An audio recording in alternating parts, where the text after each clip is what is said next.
Greetings, brothers and sisters within the Kingdom of England, Empire of Albion, as well as the territory we like to call Ireland today, which is known as Ancient Erin or Ancient Hibernian. Today is a continuation of the Irish Origins of Civilization, Volume 1 by Michael Tessarion. So before we get started, first I'll have to give honors to the Divine Creator, our Heavenly Father, as well our earthly Divine Mother. I have to give honors to our King, our Queen, to our brothers and sisters within the realm, those who are doing righteous deeds all the time, wherever they are. I have to give honors to those of you who are just now hearing my voice for the first time. So hopefully you have been able to enjoy the information that you have heard. If not, there's much more to come. So please stay tuned. Also, please, if you have not yet, don't forget to like, share, subscribe on the channel. And don't forget to hit that notification bell so that way whenever I go live or have a new video uploaded, you will be notified on that. The goal eventually is to be more consistent and have a schedule. So therefore, brothers and sisters can be aware in regarding when I'm going to go live or when I'm going to upload a video. So with that being said, also I want to give a shout out to Earth Day. We just had Earth Day yesterday, which was 4/22.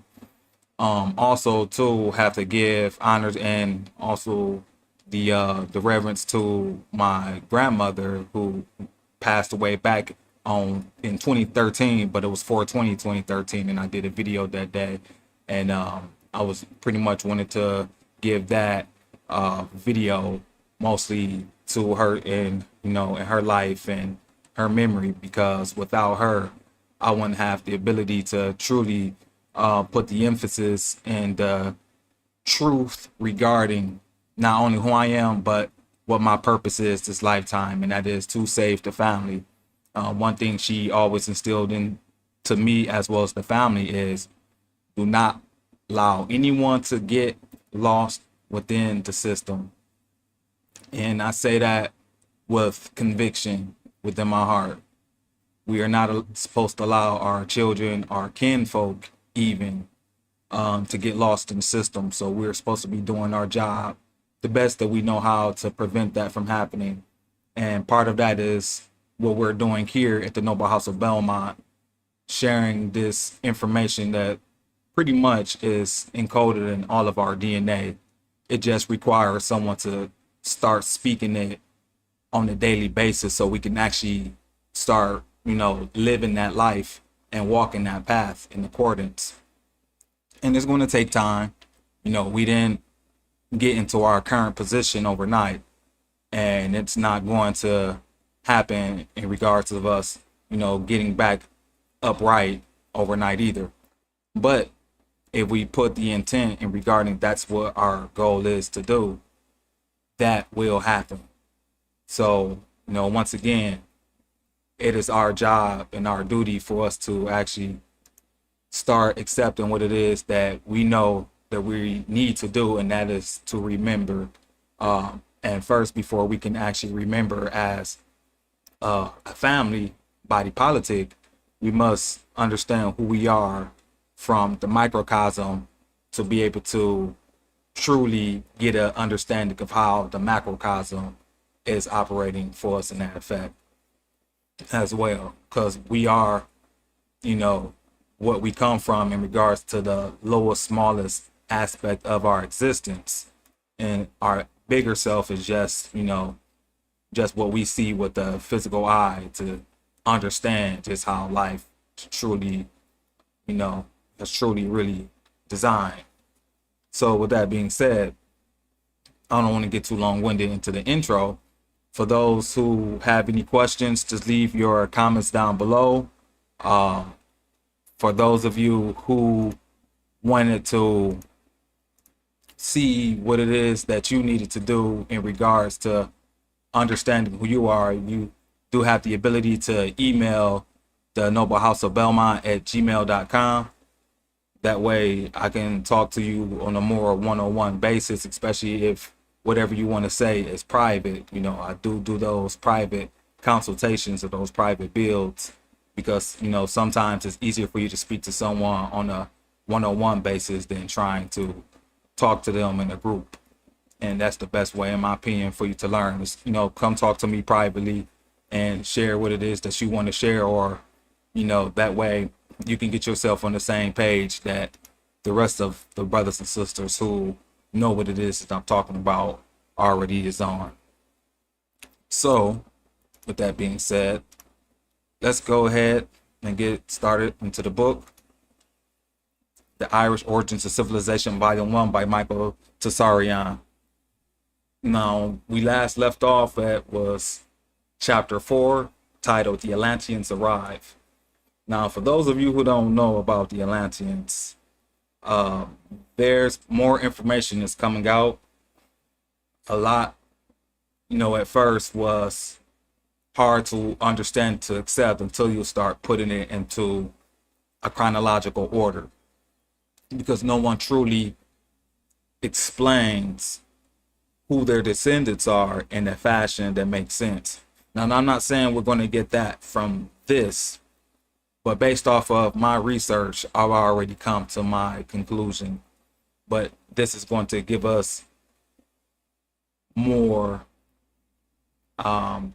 information in regards to the origins of who we are today, back to the time of the ancient Atlanteans, because who they were and the plights, the problems, the recognitions, their contributions, their culture, what they were back then, we technically are now or will eventually inherit to become. So try to learn as much as we can with the information that's available, because time is one thing that we cannot get back. Once it's gone, it's gone.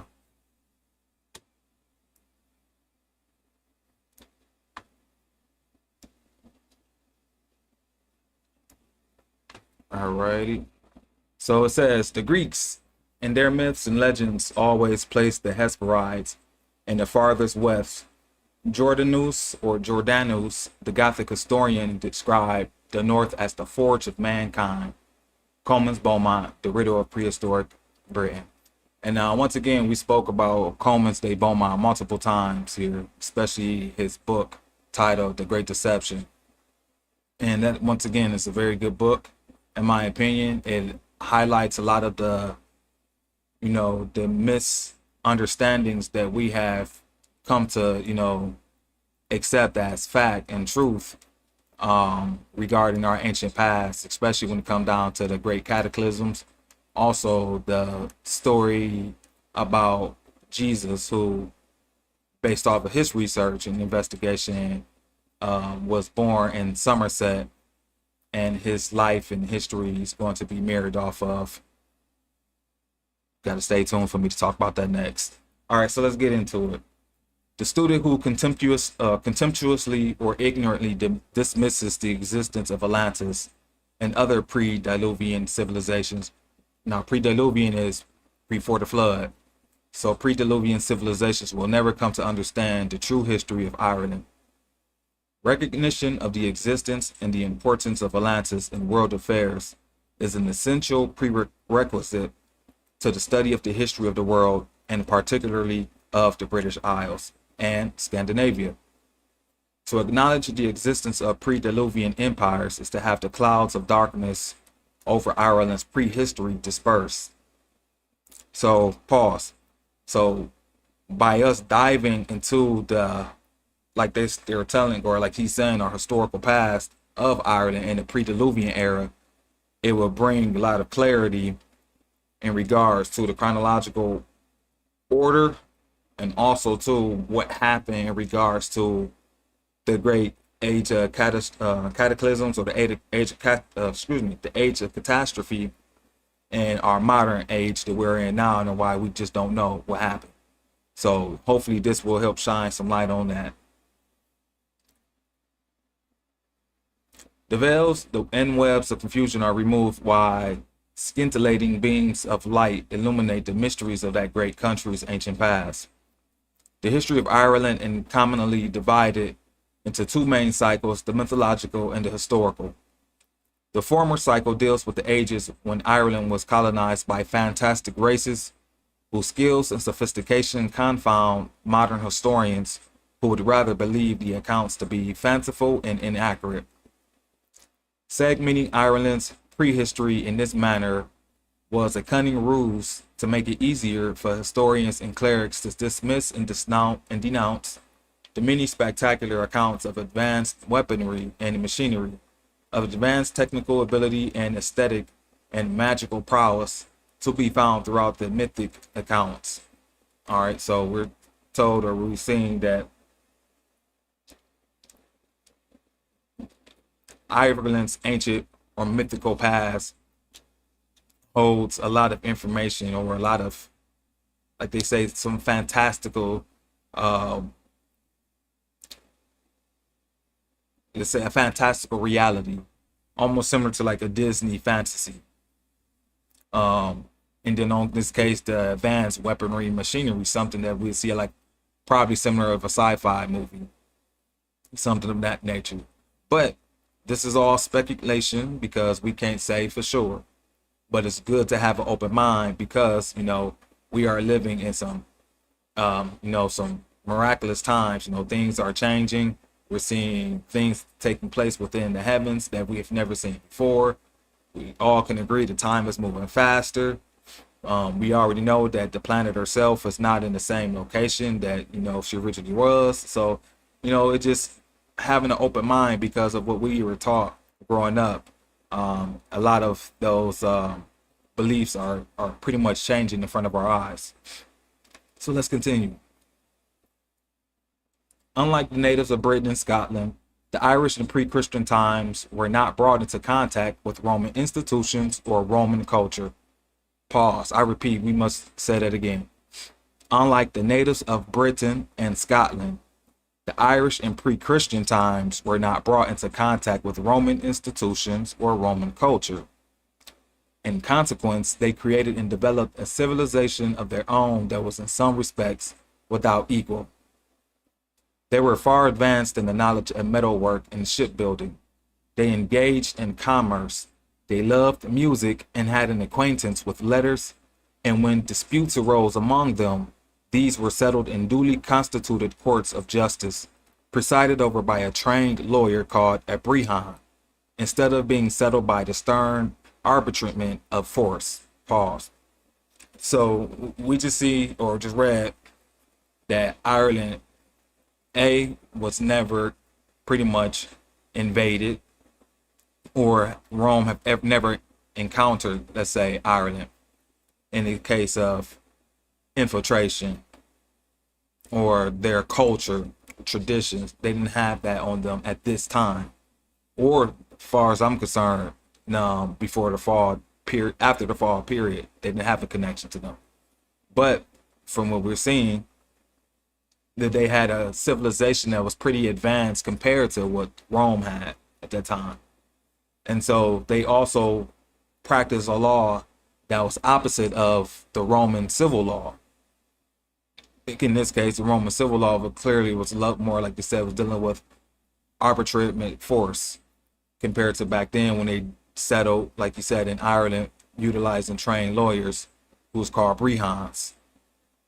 And these lawyers were pretty much, I'm quite sure, were related to those who they were dealing with, compared to today when you have so many different folks from different, societies who, the Roman courts are dealing with. But no, I don't want to get into that. Let's go ahead and stay on topic. All right, so Druidism was their pagan creed. They believed in the immortality and in the transmigration of souls. They worshiped the sun and the moon, and they venerated mountains, rivers, and wells, and it would be difficult to find any ministers of religion who were held in greater awe than the Druids. Joseph Dunn, Glories of Ireland, 1914. So he's speaking very well in regards to not only the territory that we call Ireland, but also to the way how they operated, and in the case they gave their priesthood, the Druids, high recognition and reverence.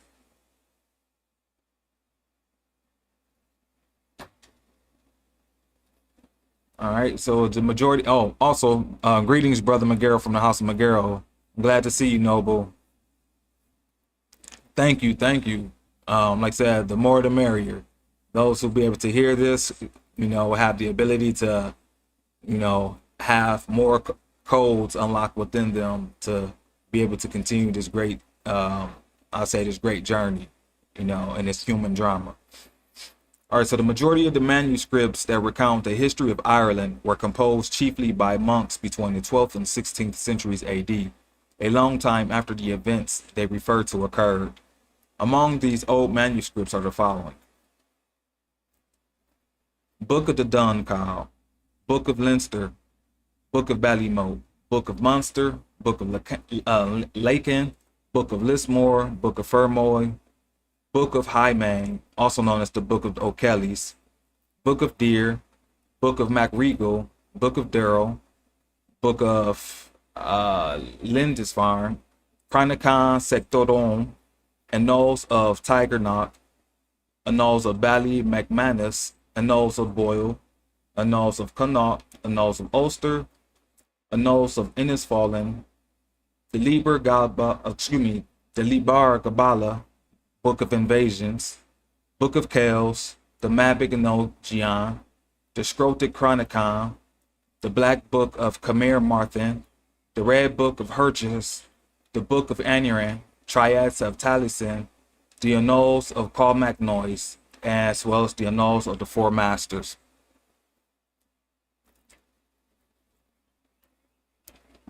The honor is always yours, Noble. Thank you.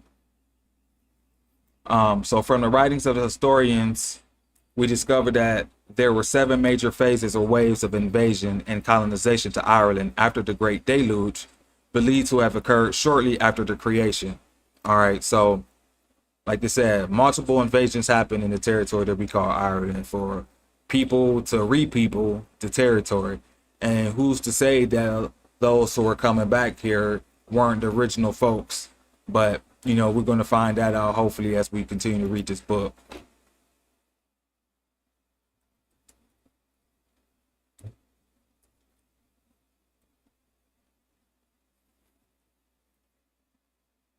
So although although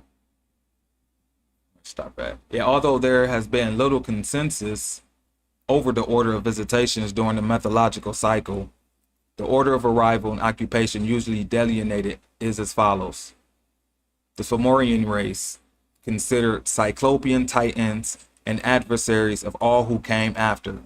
All right, so the Fomorians is considered the original folks in the territory that we call Hibernia or Ireland, which they call was a superhuman, or of course we're going to call a superhuman or a mythical race of people or beings, because we can't say.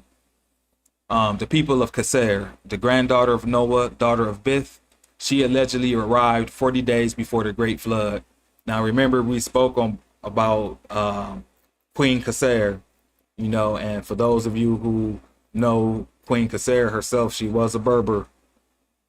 So we're throwing that out there now. We all should know that yes, she was of Berber descent. But yeah, she was the granddaughter of Noah.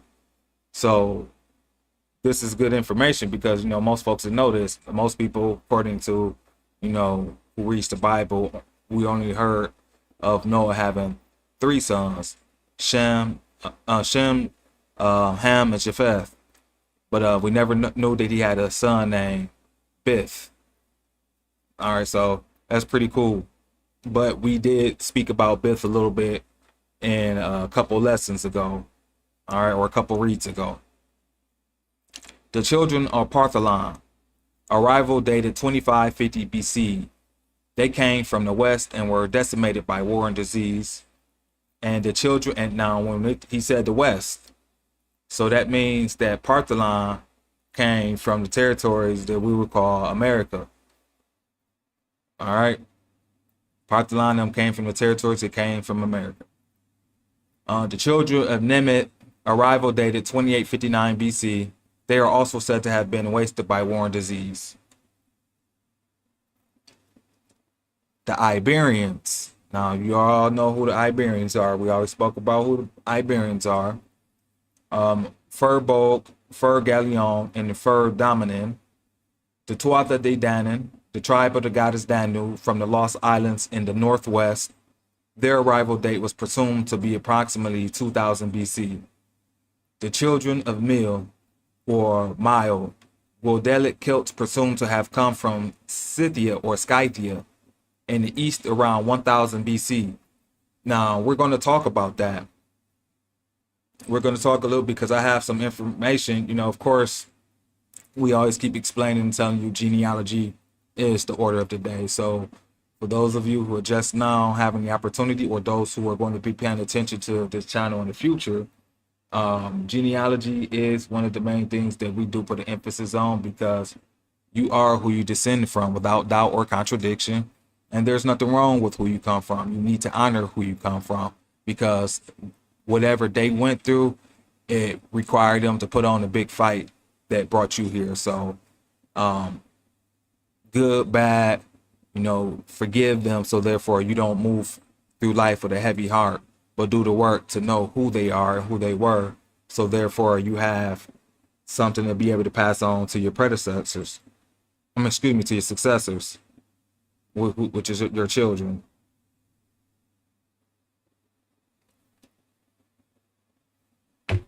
All right, let's continue.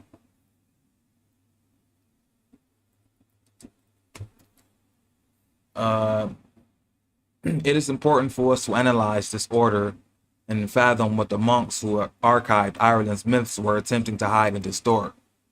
For let us not doubt that there has been considerable distortion from Christian sources when it comes to Ireland's prehistory, particularly in regards to event dating. What has been written and codified is not as important as what was not written or admitted. And the omissions, once rediscovered and understood, change everything we know about the history of Ireland and the world. In our opinion, the tale concerning the second visitation to Ireland is a spurious interpolation with no historical veracity whatsoever. It was a cunning interpolation of Christian monks intended to insinuate an Eastern origin for the Irish. You hear this? So they're trying to create or concoct a false story in regards to the Eastern migration, or the East to West migration, which technically is a theory. It's a myth, actually. That didn't happen. It was actually the West to the East. All right. So Caesar, we read, came to Ireland with a handful of people a mere 40 days before the great flood sent by God. Allegedly, she was a daughter of a son of Noah. The only part of that account we can agree with is that the details concerning in the great flood. We accept wholeheartedly that such a deluge did occur in ancient times. The rest of the tale is nothing but a monkish concoction. After all, could this Caesar of the Christians and Jews be responsible for Ireland's innumerable astronomically aligned megalithic sites? We think not. One could make a case. Excuse me, sorry, my eyes just jumped somewhere.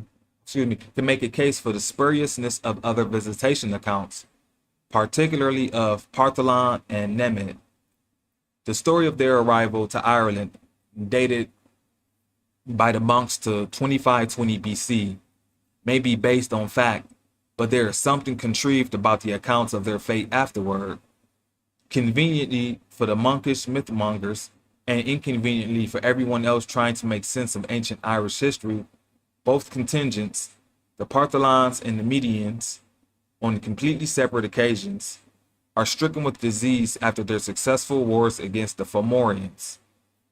All right, so they're telling two different groups who've come into contact with Ireland and coming or encountering the Fomorians eventually perished away from disease. A short time after their arrival, each group was entirely decimated by plague. Not one man, woman, or child survived. And so their people exist only in story form. Exactly. Like most of the peoples that we come to learn about, especially in these myths, you know, they somehow just disappear.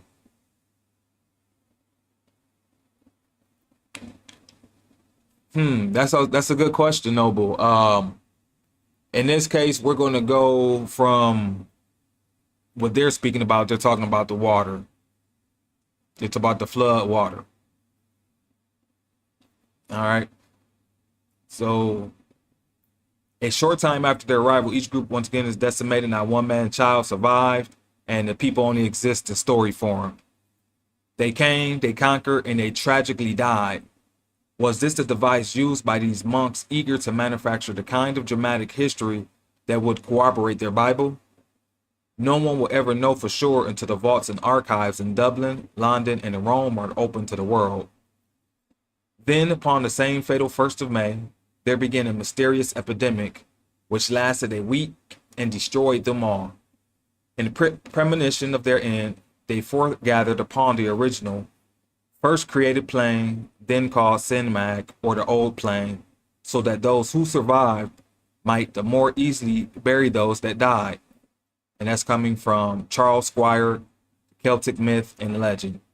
All right, so even to get the information that we pretty much may look for,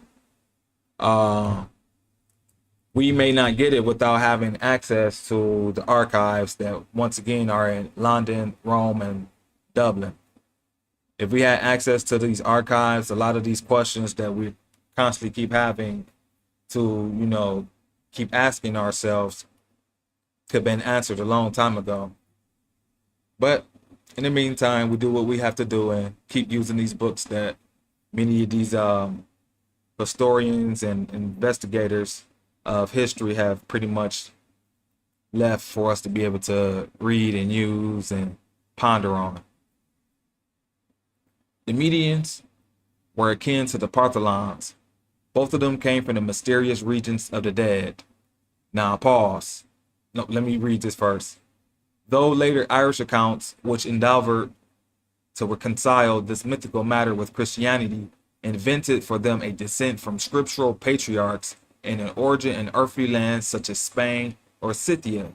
Thomas Rolleston, Myths and Legends of the Celtic Race, 1911. All right. Why this is good hearing this.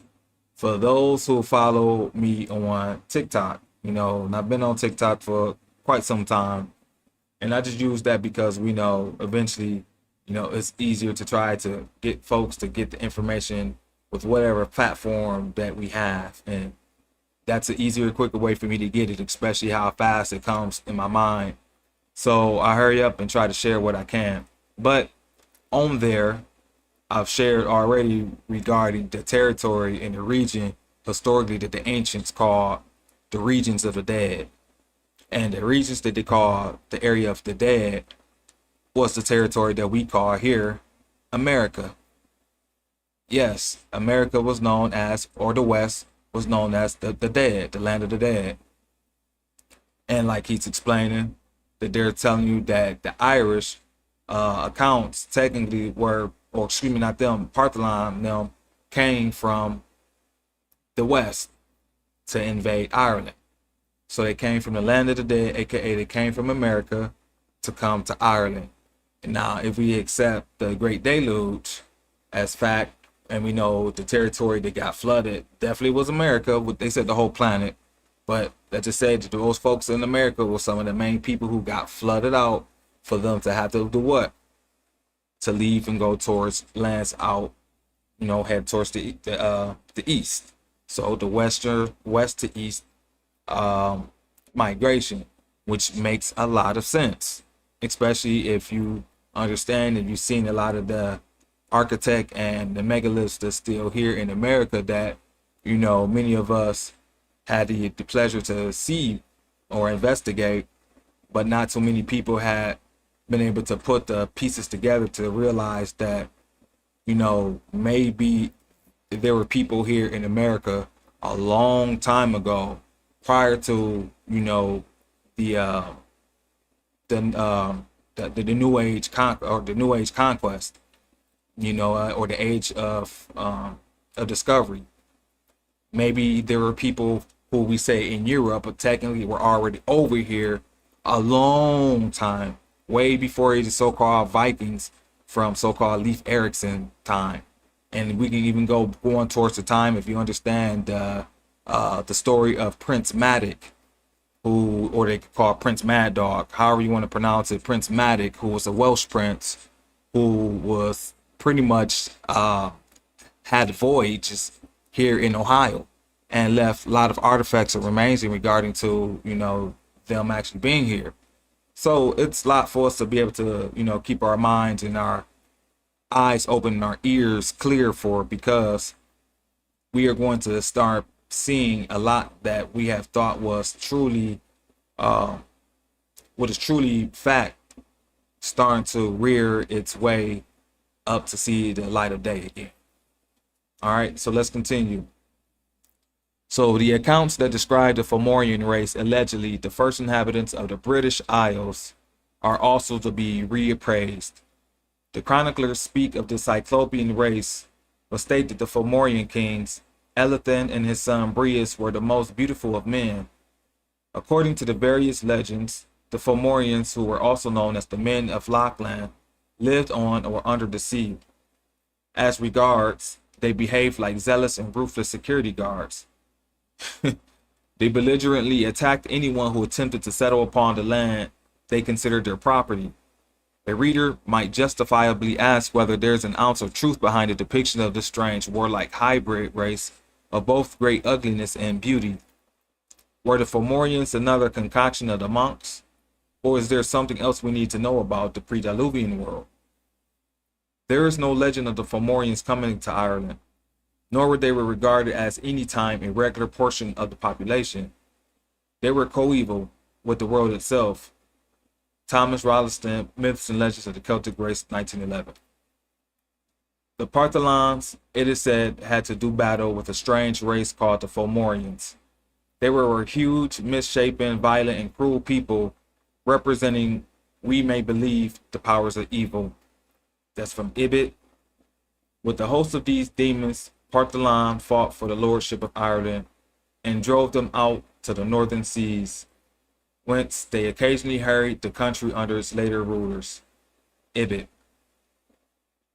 The Fomorians, and we can have, and I'm quite sure many of us pretty much probably know who the Fomorians are or who they're talking about.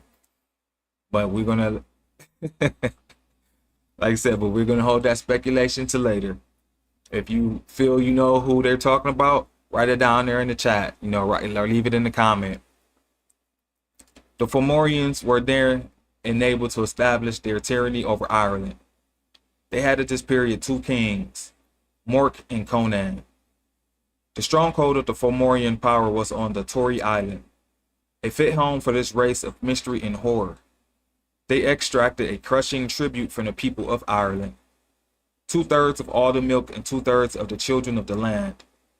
At last, the Nemedians rise in revolt. Led by 3 chiefs, they land on Tory Island, capture Conan's tower, and Conan himself falls by the hand of the Nemedian chief, Fergus. But Mork at this moment comes into the battle with a fresh host and utterly routs the Nemedians, who are all slain but 30. And that's coming from Ibid.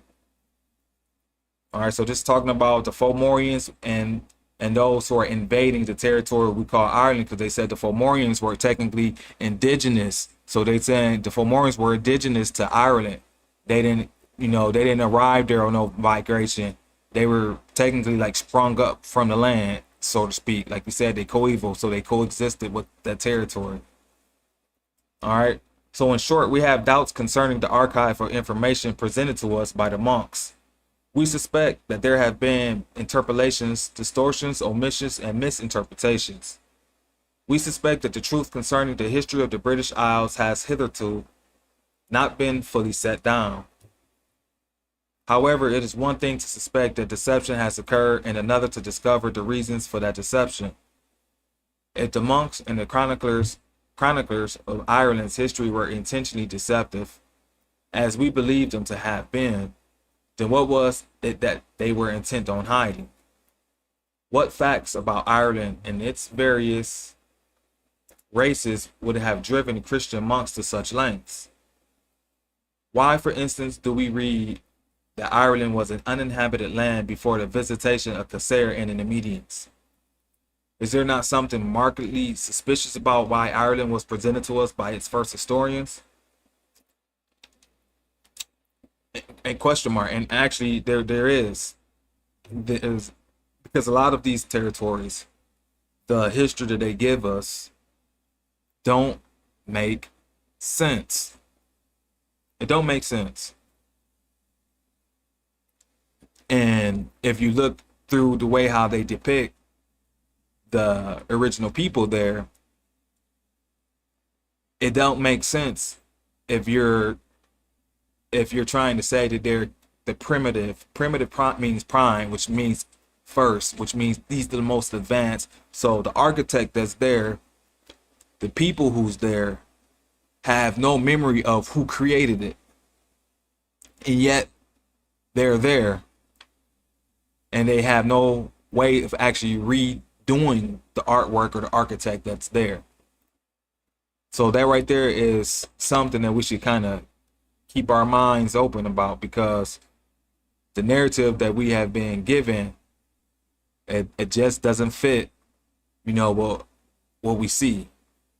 My senses are showing me in writing something completely different that makes sense compared to what the modern, narrative have been concocted to regurgitate to us. All right, so let's go ahead and continue. Let's move forward. So at this remote time, Ireland consisted of one treeless, grassless plain, watered by 3 lakes and 9 rivers. Charles Squire, Celtic myth and legend. We can accept the ideal of Ireland's nakedness once we accept that it was caused by the cataclysm that science has proven to have occurred approximately 10,000 years ago. So you're saying the cataclysm took place 10,000 years ago, based off of science. Well said, brother Miguel. Possibly because the Fomorians fought barbaric on their own land, they are depicted as barbarian invaders. Absolutely. Absolutely. Well said.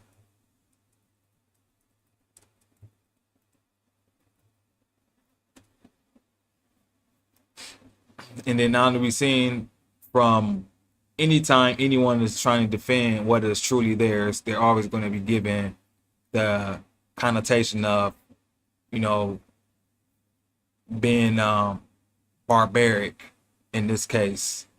And we know the term barbarian, once you break it down, the suffix bar means forked, or in this case for them, forked beard, and Aryan was warlike. But once we understand the true meaning of Aryan, it has nothing to do with being warlike. It has to do with one of the highest level of spirituality and morality that an individual could obtain. All right, so if this is the case, then that must have been what these people were. They must have come, or they have been descendants of those who had the highest spiritual morality that existed on this plane prior to the Great Deluge.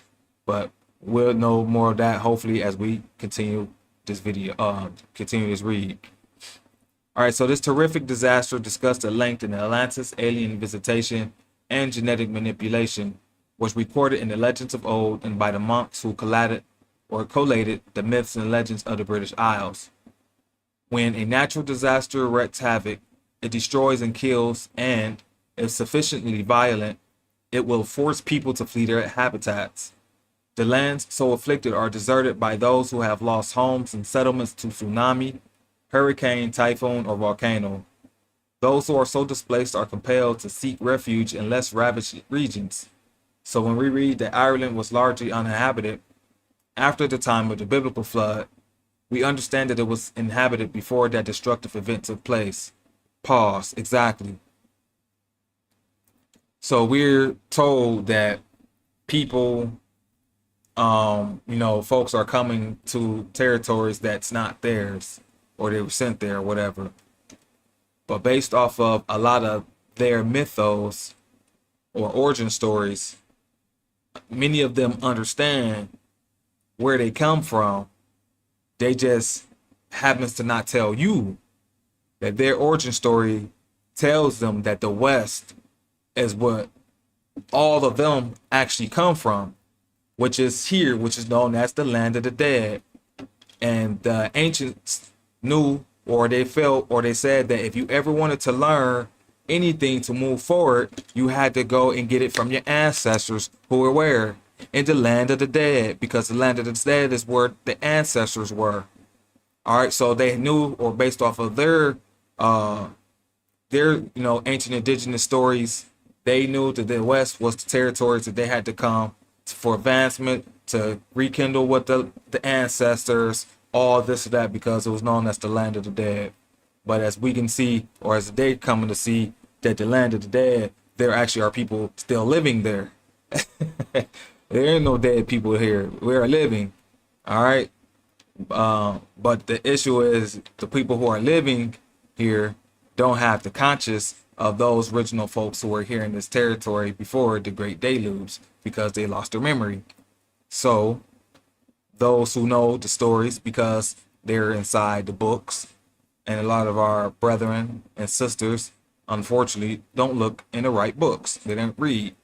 But I don't want to pick at them and, chastise them, because it's not their fault. Just like how we just spoke or speaking in regards to trying to have access to the archives that we should have access to, because it gives us the ability to see what happened, and all of the other goods that was pretty much saved from the past, before the Great Fall. All right, so let's continue. Those who sold the split, already read that. So when we read that Ireland was largely uninhabited after the time of the biblical flood, we understand that it was inhabited before that destructive event took place. It might also be logical to suspect those indigenous occupants to be the same people who were displaced by the upheavals and who returned to their homes after a semblance of normalcy returned to their ancestral homes. Exactly. Same way like how a lot of us had to leave our homes because of war and other situations that was taking place in these territories. America, Great Britain, Ireland, for instance.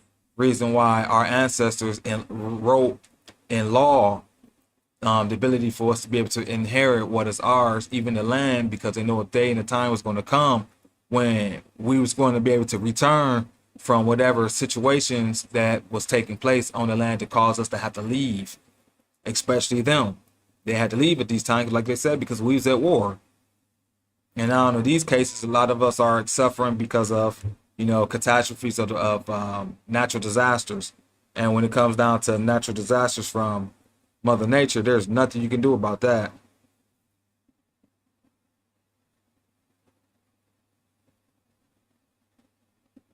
Give me 1 second.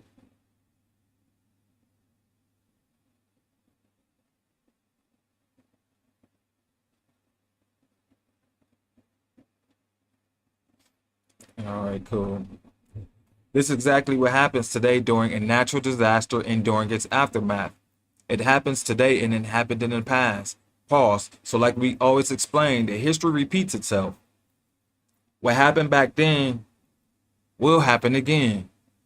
People are displaced from their lands, from where they come from, all the time. It's like a repeating pattern. You can't get away from it, especially when it comes down to an act of nature. Nature just does what she does. If the volcanoes want to go off tomorrow, there's nothing you can do about that. But be prepared based off of past events. That's the reason why we pay attention to the past, so we know how to move accordingly for the future. All right. And no one said we have to be on edge all the time, but we still need to be cognizant and aware of past events.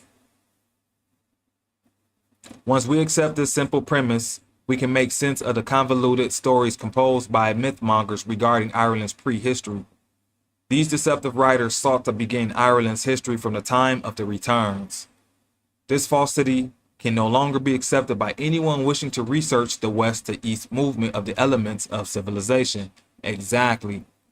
We have to understand a lot of false or the deception that was written by those who are so-called, in this case, we can say the fathers of religion. You know, the fathers of religion, a lot of them concocted a lot of falsity in regards to our history and a lot of these different peoples and places so they can keep control. So we need to start, opening up and start paying attention to that history that we have been taught, has been fabricated. All right. Those monks who were busy editing Ireland's history were not interested in having their readers find out that advanced pre-Diluvian civilizations existed long before the time posted for the biblical creation. And so they were compelled to write their histories as we find them today.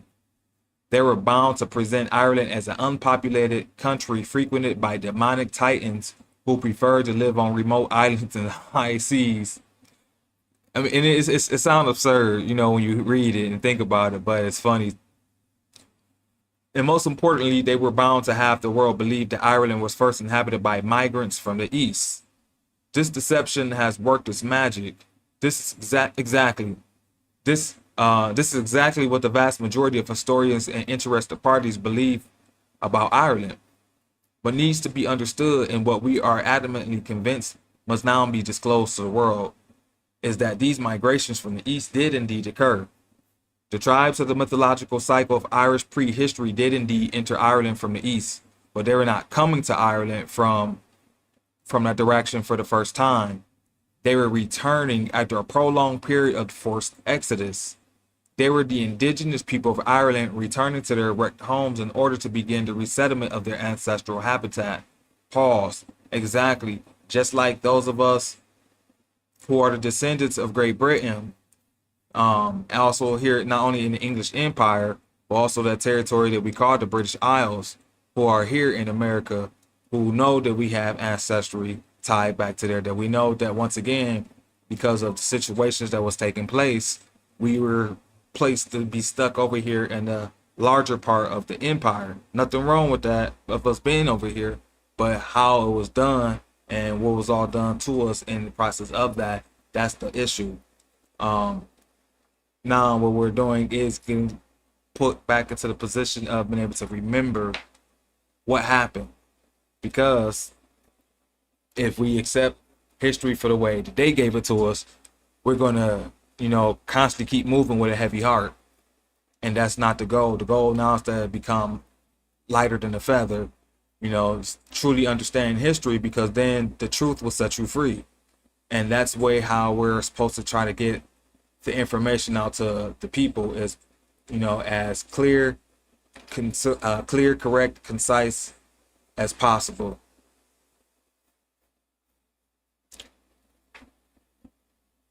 The maintenance of order and security would have been dependent upon constant vigilance and a concerted aggressive resistance against hostile newcomers. This is what we deduce from various legends. In this regard, at least, we can assume the records of battles between rival races common to the mythological cycle to be generally accurate. The monkish chroniclers betray the fact that they did not know about the land bridges that once existed between Ireland and England and Scandinavia. These land bridges existed up about 3000 BC when rising sea levels obliterated them. Satellite photography has recently confirmed the theories of the geologist Professor Ulf Erlingsson, who set about proving the existence of these bridges. His findings had a most important effect on the false ideas concerning the remoteness of the British Isles. His scientific discoveries verified that Britain was a part of Atlantis and confirmed our suspicions concerning the historical inversion perpetuated by the Christian monks who wished it to appear that Eastern migrants had first colonized an unoccupied Ireland. As said, these monks were not inclined to accept or admit that the earth had been host to advanced pre-Diluvian civilizations, or that the earth itself was over 4,000 years old.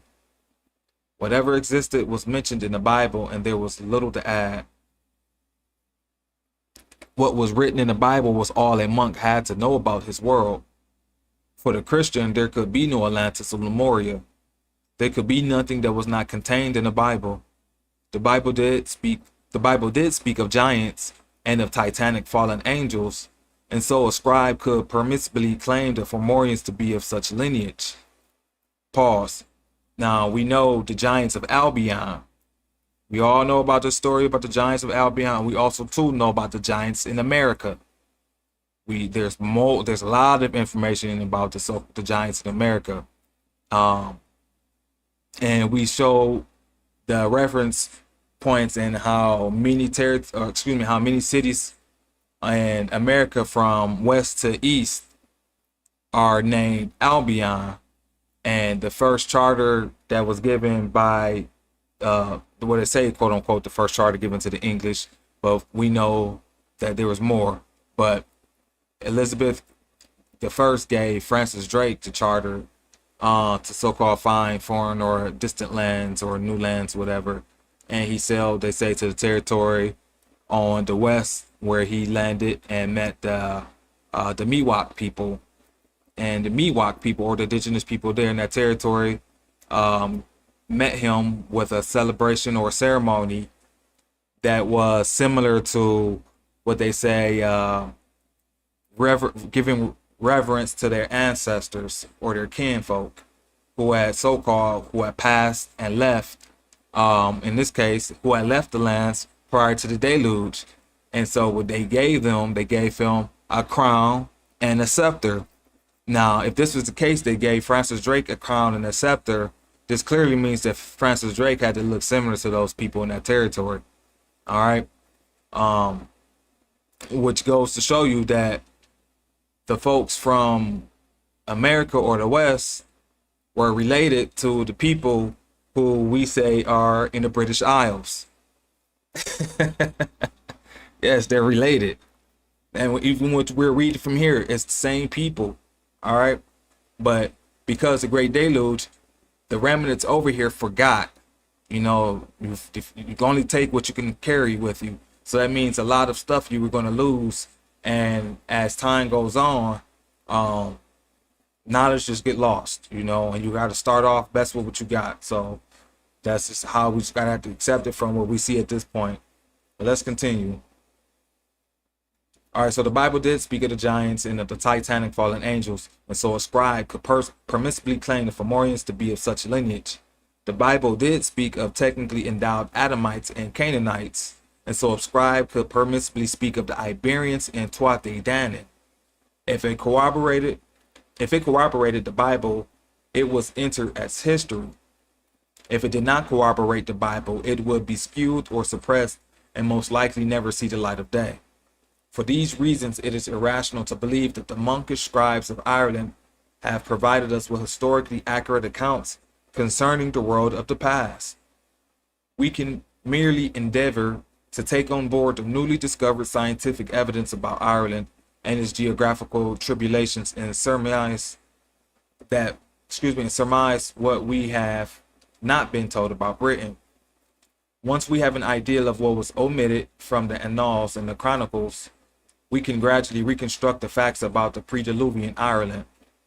All right, so that's the goal, to be able to put the pieces in regards to what voids are there based off of what we be able to find, even on our journey now today, to be able to tie us to the understanding of what happened during the pre-antediluvian era, and to be able to understand that the territories that we're encompassing now, of course, we know they had to exist back then, but we're trying to show that not only there are people who are there now who used to be there, but there were people who left and went to different lands, and how they're now coming back because they're claiming themselves as being descendants of those people who had left. You see, like, they claim descendants for those people who had left, and so that's why they come to America. But they don't tell you who you are, but they know this.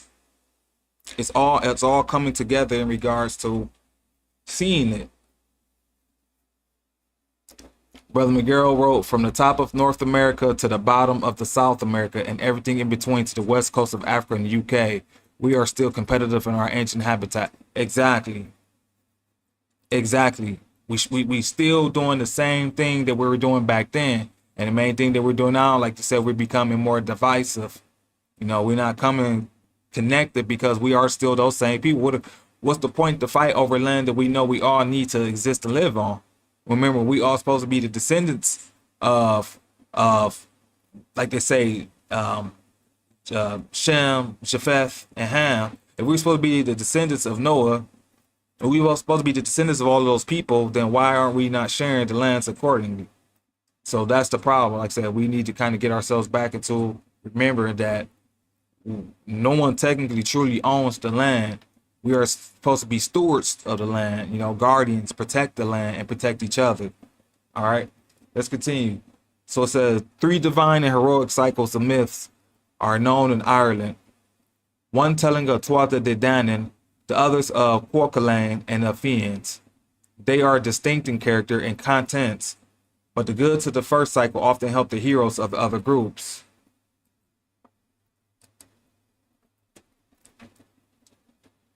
All right, so let me reread that again. 3 divine and heroic cycles of myths are known in Ireland. One telling of the Tuatha De Danann, the others of Cuchulainn and the Fianns.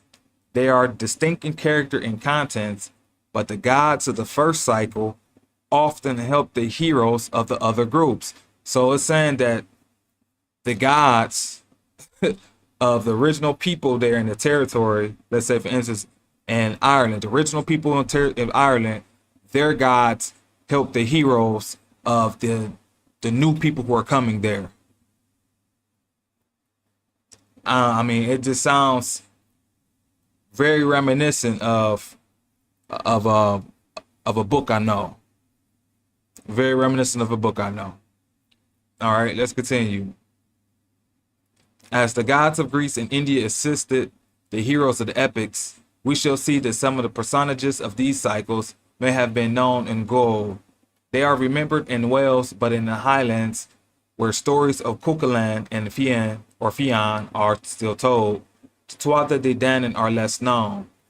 As the new Achaean religion in Greece and the Vedic sacred books of India regarded the aboriginal gods and heroes as demons and goblins, so did Christianity in Ireland sometimes speak of the older gods there. And that's from J.A. McCulloch, The Religion of the Ancient Celts. So yeah, so the gods or the indigenous gods we know in the territories or the land were always, unfortunately, because of the new invaders or new occupiers, demonized them. You know, saw them, and reason why they felt it was important for them to get rid of them. In our reprisal, we conclude that the Fomorians were Atlanteans. All right, so the Fomorians were Atlanteans. We conclude that the British Isles and Scandinavia were part of the Hyperborean or Atlantean civilization. The Fomorians were also known as the Men of Lochland. There's a reference to Norway, the land of lakes. Clearly, the Fomorians had taken to the seas in order to survive the after effects of the deluge, but did not evacuate the northwestern climes as other tribes had. They made use of whatever land masses remained above the water level. They attempted as best they could to police those lands that, though wrecked by disaster, would again be habitable. They attempted to aggressively repel any tribe or contingent trying to return and resettle on lands they claimed either by right or might. See, this is how it goes. Right or might. And if you claim it by right, you got to use might to defend it. We conclude that the megalithic people, the original inhabitants of Ireland, hurriedly evacuated the torn lands by fleeing across the land bridges into Europe. Later, after a semblance of normality returned to the northwest, the descendants of the indigenous but displaced inhabitants of Ireland and England made their way back across the same land bridges now lost beneath the waves of the Irish and the North Sea. What we deny, and deny utterly, is that these indigenous people of whatever race were visiting the British Isles from the east for the first time. We adamantly maintain that the Partholons, Nemedians, and the Danann of the history books had occupied Ireland millennia before the age of catastrophe, dispersed them to the corners of the world, and they originated in the western climes. All right, pause. So, like they said, so they or the people or the indigenous folks in these time were dispersed from their lands be right before or enduring the great age of catastrophe, and then now they're supposed to be returning.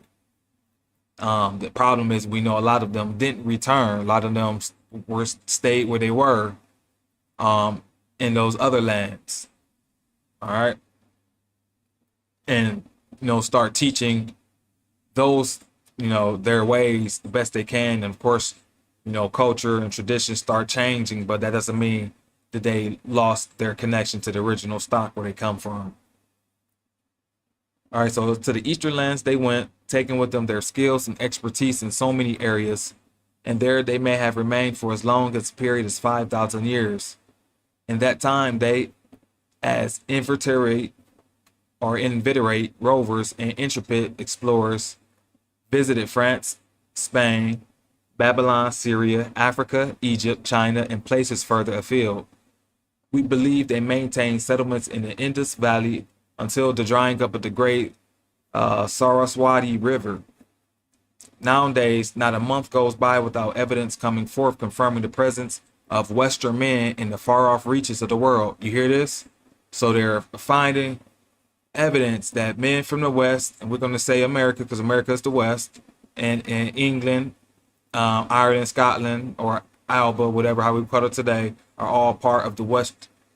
And people from these territories, they're finding, even before, like you said, the age of the Great Deluge, they're finding their artifacts or remains here in those areas.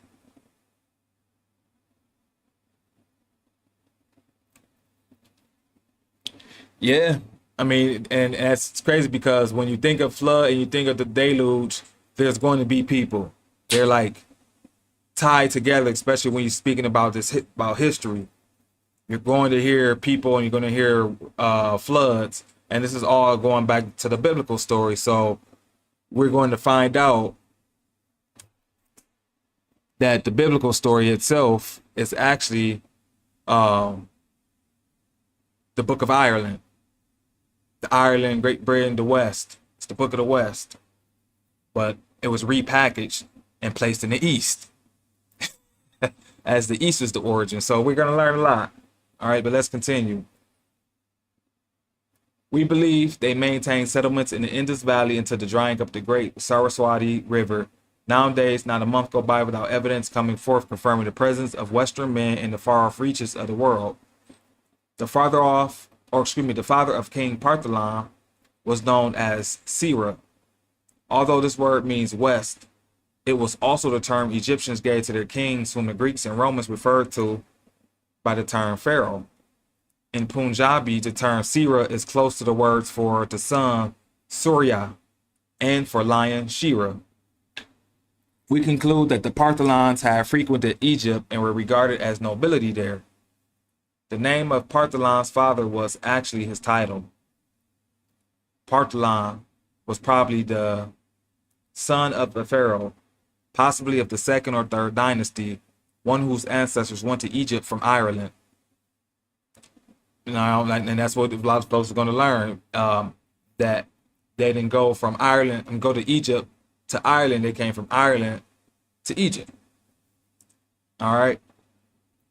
Partholon is said to have come into Ireland from the west, where beyond the vast unsailed Atlantic Ocean, the Irish fairyland, the land of the living, the land of the happy dead was placed. You hear this? I hope who's paying attention is hearing what is being said, especially if you're here in America. Let me reread that. It says, Partholon is said to have come into Ireland from the west, so it's coming from America, where beyond the vast unsailed Atlantic Ocean, the Irish fairyland. So the true fairyland, like we call what? Albion, is here. The land of the living, example, the land of the happy dead was placed. So the land of the living, aka where the land of the happy dead is placed, is the West, aka the Americas and Great or the British Isles. That's the West. All right. And it's called Fairyland. Albion. Now, not too many people has been saying, I've been saying this for years now. All right. About Albion. All right. And what all these terms truly represent and what they truly mean. All right. So that way we don't get afraid and scared when you hear people call or saying these words. They meant something in a higher vibration compared to what we have now deduced them to. And that's coming from and it says, so his father's name was Sirrah, meaning the West. Thomas Rolliston, Myths and Legends of the Celtic Race, 1911. For all these people, whether Hyperboreans, Cimmerians, now, or Cimmerians, now this is another way how you spell Sumerian, Sumerians. Cimmerians or Cimbrian, this is called Wales area. These are the same territory where they were called the ancient so-called Sumerians. Or even Tuatha De Danann are represented as belonging to a race of mysterious origins which lives at the ends of the earth and was supposedly driven from its original home. In mythological terms, they are all Tuatha De Danann. The Tuatha De Danann were the ancient inhabitants of Ireland who were forced to give away to the Gaels and to become the gods of Celtic imagination, the lords of the subterranean world. There is no doubt that the name Tuatha De Danann was given to the pre-Celtic inhabitants of Ireland and that it must have been they who built the megaliths. Their uncertain origins combined with their curious stone constructions give them a cloak of mystery. If the Celts drove out the megalithic peoples of Ireland, there is no reason why the same thing should not have happened on the continent, where much of the region occupied by the Celts still bears traces of megalithic monuments. And that's from Jean Marco, The Celts. Now, we're going to talk a little bit more about that because I'm going to share some images about actually, you know what? Let's do that now before we get too far into it. So remember, we're talking about the original people who was in Ireland. All right.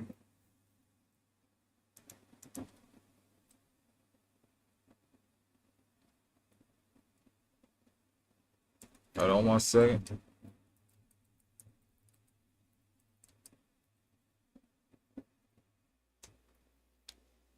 All right, so, and it says Jane Marco the Celts. We're going to go back to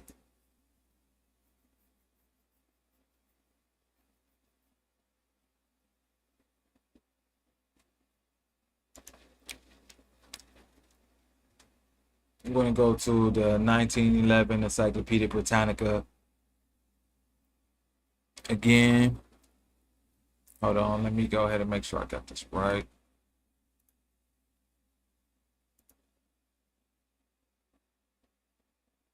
Okay. So hopefully for those of you who are paying attention can see this. I can see that.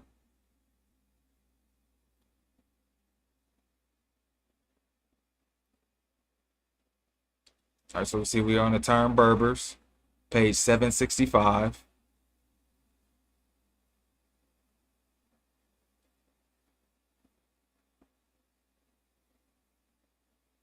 All right, and we're going to go right here where it says connection. I'm going to highlight as I read. So it says connection has been traced between the early Libyan race and the Cro-Magnon and other early European races, and later the Basque peoples, Iberians, Picts, Celts, and Gauls. The megalithic monuments of Iberia and Celtic Europe have their counterparts in northern Africa, and it is suggested that these were all erected by the same race, by whatever name they were known or be known: Berbers and Libyans in Africa, Iberians in Spain, Celts, Gauls, and Picts in France and Britain. So he's saying that the Berbers, because we're underneath the term Berber, he's saying that the Berbers are all of these people. And we know based off of the megalithic monuments that was left in these territories are all reminiscent as they were designed and done by the same people. And based off of that, these people have the title that has the oldest and the longest name will be the Berbers.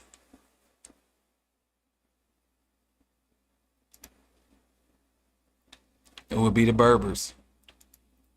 So we're going to go and see what I wanted to show.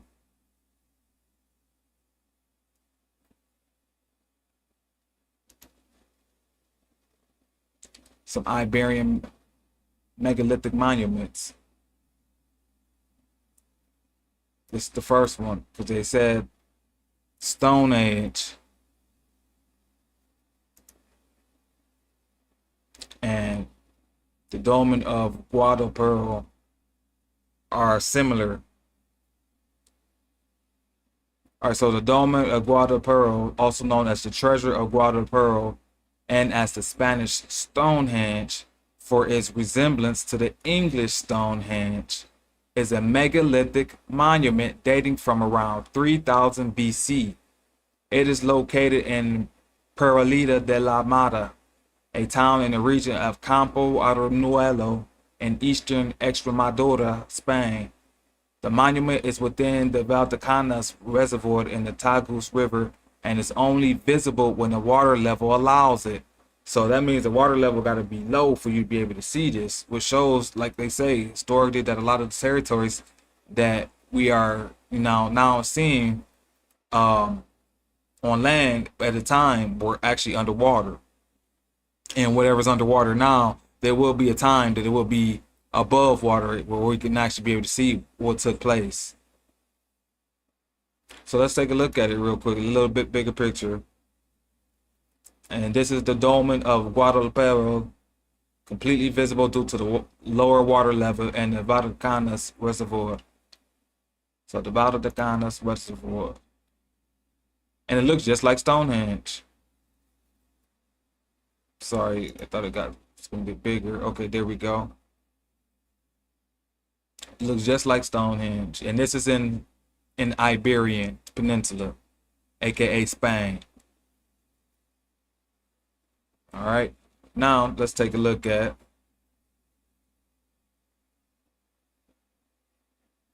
that I had regular Stonehenge. Let's see.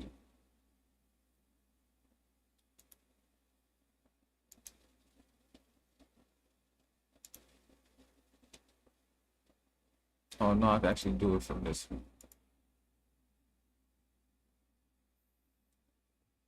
It's pretty amazing.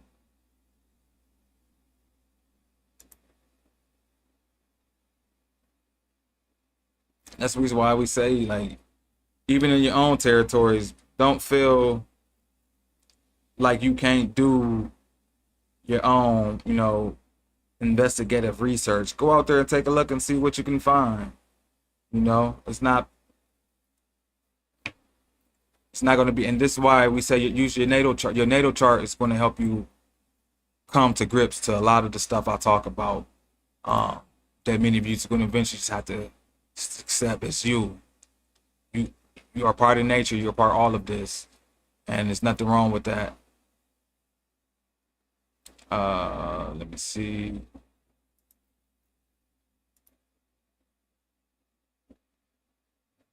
All right. So it says Stonehenge is a prehistoric megalithic structure on Salisbury Plain in Wiltshire, England, 2 miles west of Amesbury. It consists of an outer ring of vertical sarsen standing stones, each around 13 feet high, 7 feet, 2.1 meters wide, weighing around 25 tons, topped by connected horizontal intel.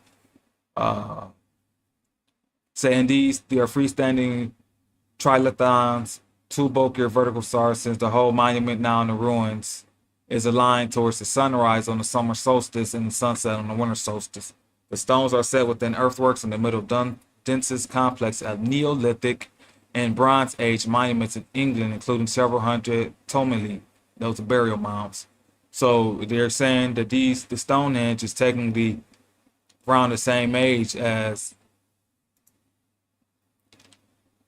the Guadalpedo, the dolmen Guadalpedo, same age, built by those who was around during the Megalithic era, which we see are who. So before we can get back to the book,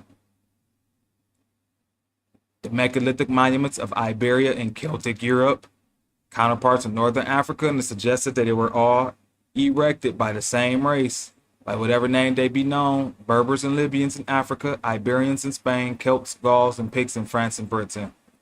In spite of a history of foreign conquest, Phoenician, Greek, Roman, Vandal, Arab, and French, the Berber physical type and the Berber temperament and nationality have persisted since the Stone Age. So the nationality of the Berbers goes all the way back to the Stone Age, and they tie back to all of these people who descend from them now, known as Libyans, Iberians, Celts, Gauls, Picts.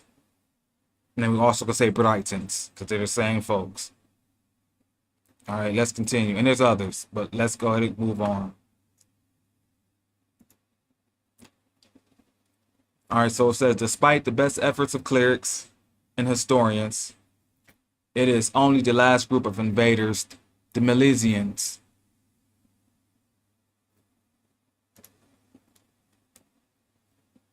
All right, excuse me, the Milesians, who can positively be shown to have come to Ireland from the east for the first time. All right, so we now have a group of people who so-called truly come from the east to invade Ireland for the first time. While everyone else came from the west.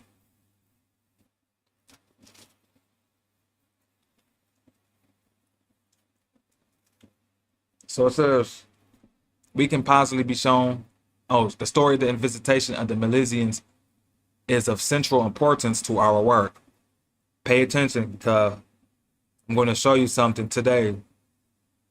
Depending on how far we get, I may do it at the end, or I might just do it, like I said, sometime within before we get too far off, because I don't want to be up on here all night and doing this. All right. So it says, we will explore it in greater detail in another chapter. What interests us is that these Milesians, the descendants of Celts from Scythia or Scythia, have been linked with the Israelites whose exodus from Egypt occurred after the fall of Akhenaten around 1300 BC.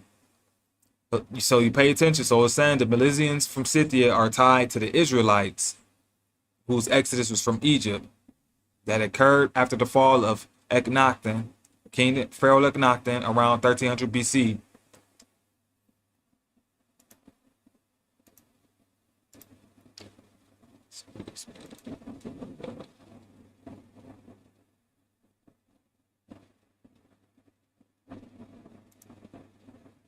Exactly, Brother McGirl. Well said. So what they call Stonehenge, which we can see based off of what we're learning,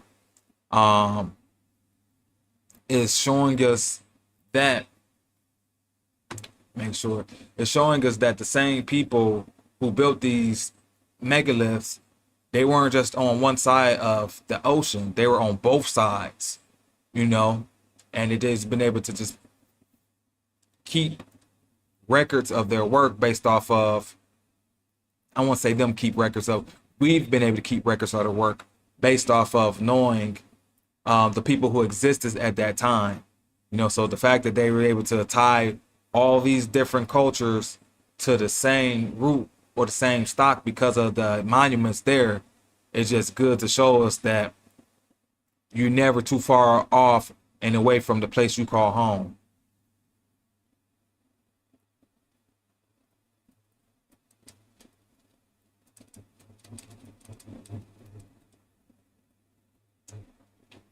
All right, so it says the historians date the Milesian invasion of Ireland to approximately 1000 BC, but we believe it to have occurred at a few hundred years earlier.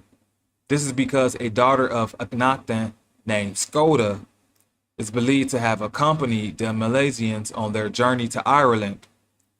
Her real name was Meritaten. All right, so Queen Skoda's real name is Meritaten. And she or her namesake daughter is buried in Country Kerry.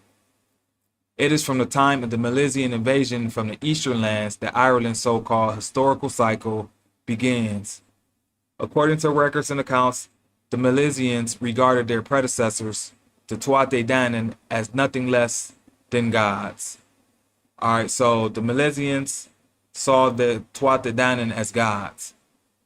The Twa were gods, and they were the goddess Danu's people.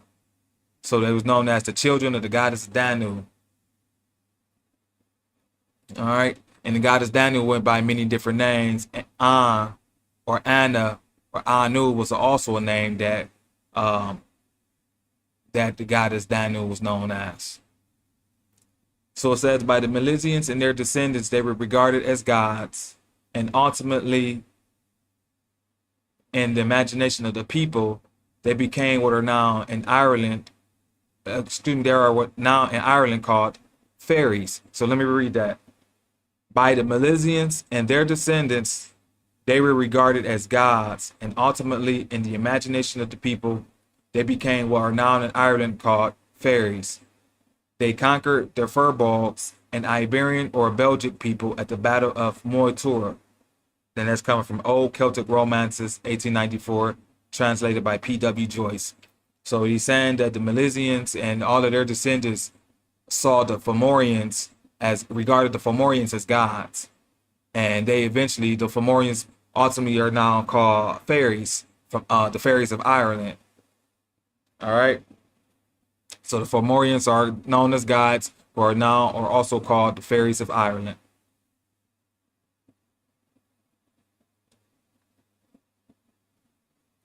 The meaning formerly given to the Tuatha Danann was the men of science who were gods.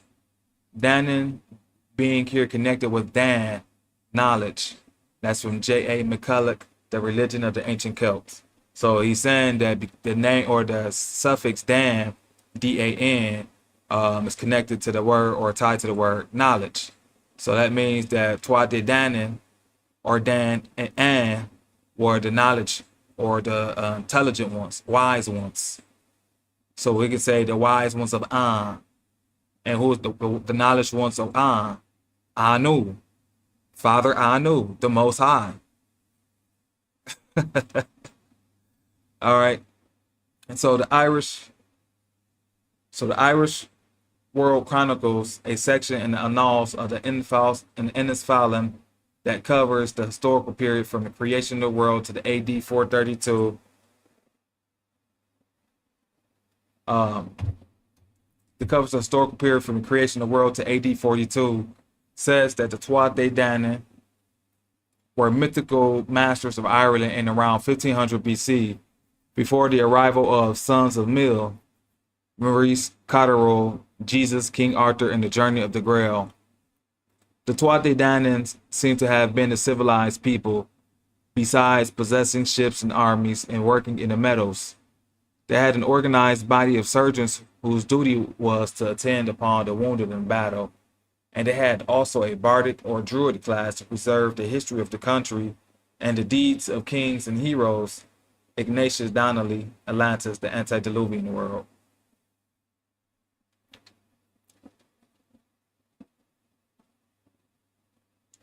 Duplicitous historians, desperate to conceal the Western origins of the Danann, erroneously insist that they were related to the Danes, Trojans, or even to the biblical tribe of Dan. Exactly. They have sought to arouse doubt as to whether the Danann Magi of Ireland were of the Caucasian Indo-European race. Now, we already saw who the Caucasian, those who's known as the Caucasians were, and they can go back to the ancient Iberians, or they're known as the Cochise or Cochise, however you want to describe it, in that territory of the Caucasus Mountains. All right.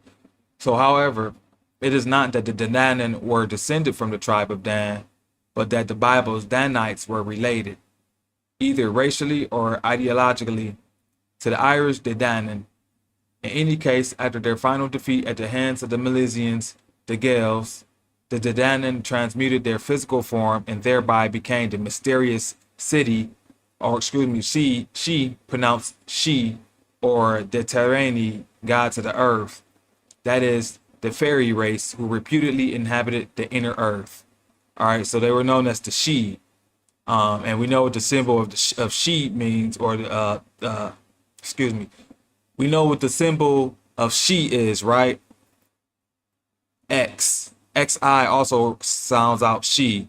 So, an image that we see many of the flags and many of the countries and nations we know we inhabit, they utilize what looks like an X, which in Greek is spelled CHI, chi, or she, and in this case, she, SHEE.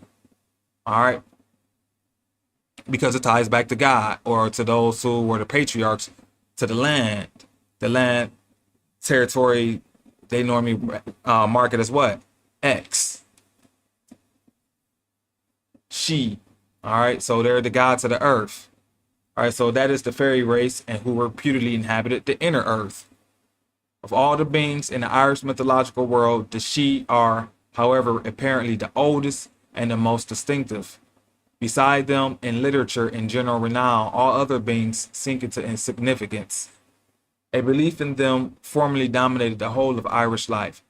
The She, or the Tuatha De Danann, were a people like ourselves who inhabited the hills, not as a rule the highest and most salient eminences, but I think more usually the pleasant, undulating slopes or gentle hillsides, and who lived there a life of their own, marrying or giving in marriage, banqueting or making war, and leading there just as real a life as is our own.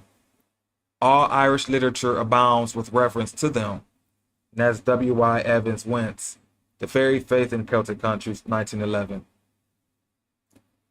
The term Tuatha from the Old Irish, oh, excuse me, I should go up here. So this is the Grain and Alec, the stone house of the sun.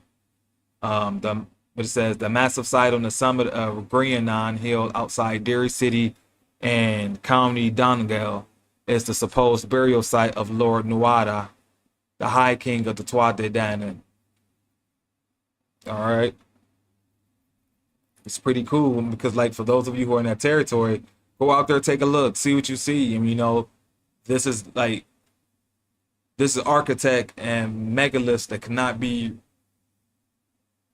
duplicated. And if they could, we would already have done it.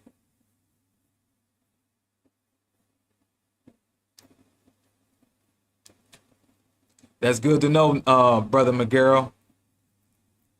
That's definitely good to know. The term Tuatha from the Old Irish root tuath does mean tribe. However, the term comes from the same root as tuath, meaning northern or northern point. So the Danann were from the northwest, as their own legend stated. They were the Hyperboreans and were clearly the ancestors of the so-called Teutons, an early Germanic tribe.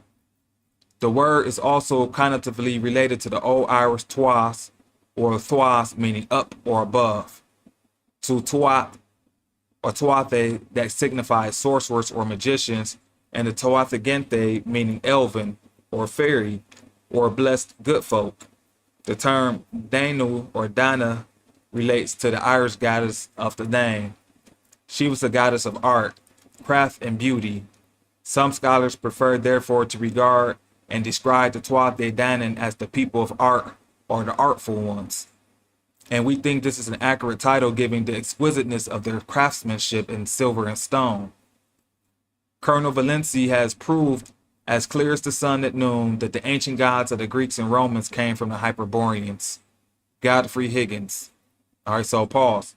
So the Tuatha De Danann, also known as the elven people, the fairies, the descendants of, let's say, of those from old, are known as gods.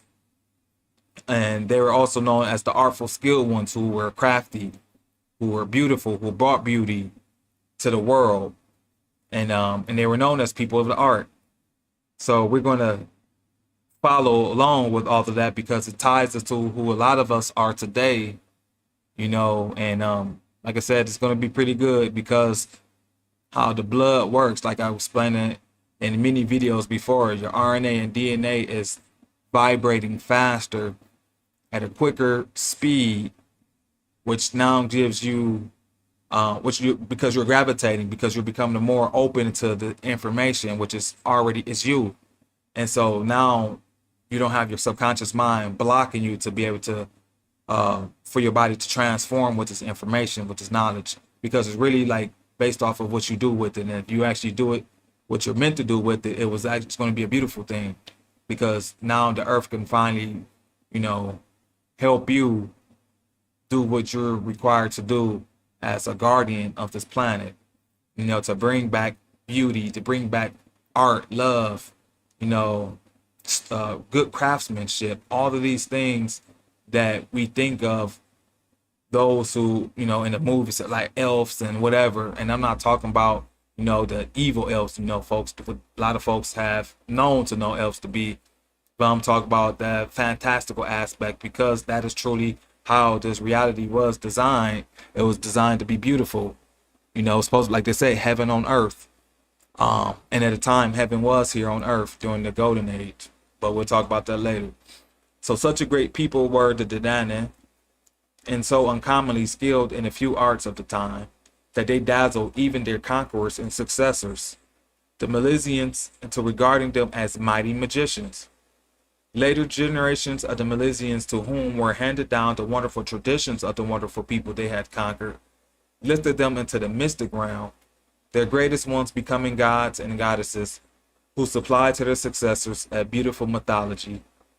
Samuel's McManus, Story of the Irish Race. All right, so they learned from their gods, and their gods taught them well. According to their own lore, founder of the Liber Gabala, or the Book of Invasions, the Danann were survivors from four paradisiacal western Atlantic islands that either foundered or suffered enormous natural assault during a great natural catastrophe or flood. These original homelands were called Phalius, Morius, Glorious, and Phineas. And it's most curious that the island name Morius should be so similar to the type to, be so similar in type to La Moria. If we take the letter L to represent the, then El Moria, La Moria is undoubtedly the Morius of the Danann. The Danann lore also speaks of several other enchanted islands that played a major role in the adventures of their various heroes, kings, and gods.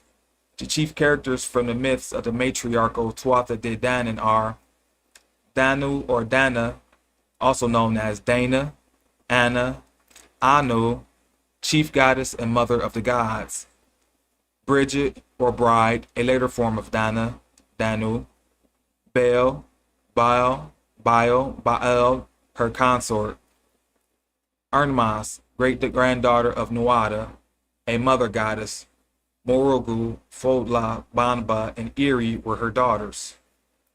Nuada Gitlam, Nuada of the Silver Arm, the High King. Lug, the sun god called Samil Danek, master of all the arts. Dadga, mother of plenty, similar to Hercules or Pluto. Manananin, Maglair, god of the sea, prototype for Poseidon and Neptune. Angus, son of Dagda Moor, he was the god of love and king of the fairy. Midir, god of the underworld of the She, he was married to the most beautiful woman in the world, Eton. The saga of Midir and Eton is the oldest, or Etan is the oldest romance in recorded history. Ogma, god of strength and language, prototype of Mercury and Hermes. And Dian Sekhet, god of medicine and healing. Goib or Gobin, the smith of the gods, prototype for Vulcan, and Hephaestus. Kerpri, poet, enchanter, prototype of Merlin and Taliesin. Ermed, daughter of Dian Sekhet, inhaler, connected with herbalism. The Miragu, known as the Terror, she was the Danann Raven and War Queen. The prototype for Morgana Le Fay, she was probably a prototype for the biblical Lilith. Her sisters were Bab, Nemen, and Macha. She was the consort of Nuada. Her name is derived from the Gaelic Mór, meaning great or giant, and Irigan, meaning queen.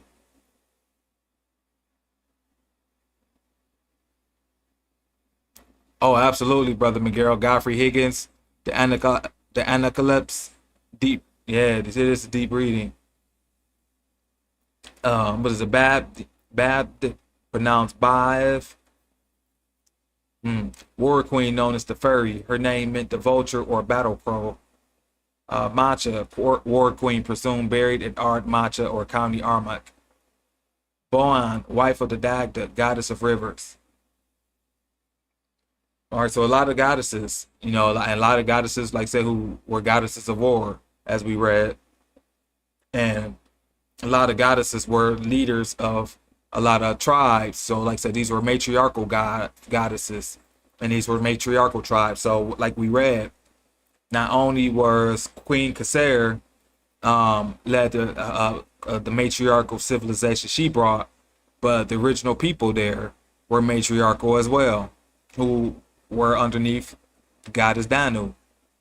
All right, so a lot of our past misconceptions are being rewritten because of what was buried is actually truly come to light today, and the way that it's coming out in a way that it shouldn't have been buried. All right, because there's always backlash. But let's continue. So the Danann arrived to the shores of Ireland on the first day of May. The Irish Beltane, or Day of Bel, god of the earth. With them, they brought forth specific treasures that day, treasures that were sacred symbols to their race. These treasures were the sword of Nuada, known as Retaliator. It was the prototype for the Arthurian Excalibur. See, that's a heavy, deep, serious name for a sword. The Retaliator. The Lance of Luck, that operated on its own in battle. The Cauldron of Dagda, which was a pot of plenty that never ran dry. The Stone of Manannan Maclair, also known as the Leafel or Stone of Fall. Interesting, these 4 Irish Druidic artifacts are understood to be the exact prototypes of the 4 suits found in the tarot in traditional playing cards. These suits are known as the wands, the swords, the cups and discs, or clubs, spades, hearts, and diamonds.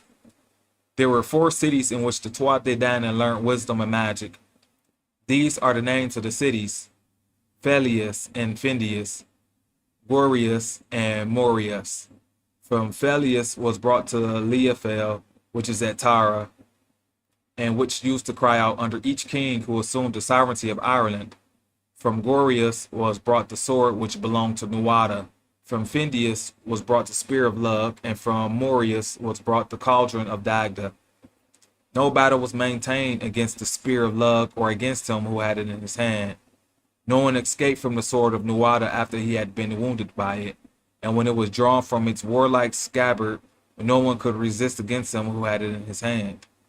Never went an assembly of guests away unsatisfied from the cauldron of the Dagda, and the Leafel, which is at Tara, never spoke except under a king of Ireland. From the 4 jewels of the Tuatha De Danann in the Yellow Book of Lecan. All right, quote from Charles Squire, Celtic Myth and Legend. Whether the Tuatha De Danann came from earth or heaven, they landed in a dense cloud upon the coast of Ireland on the mystic 1st of May without having been opposed or even noticed. That those might still be ignorant of their coming, the Morrigu, helped by Bab and Macha, made use of the magic they had learned in the Findius, Gorius, Morius, and Falius. They sped druidically formed showers and fog-sustaining shower clouds over the country and caused the air to pour down fire and blood upon the fir bogs, so that they were obliged to shelter themselves for 3 days and 3 nights. According to the legends, the Danann were obliged to fight wars against the resident Formorians and the Iberian Firbolg in order to gain control over the land.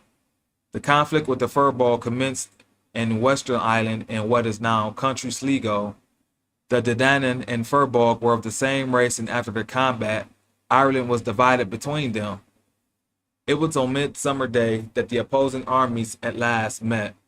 The people of the goddess Danu appeared in a flaming line, wielding their red-bordered, speckled, and firm shields.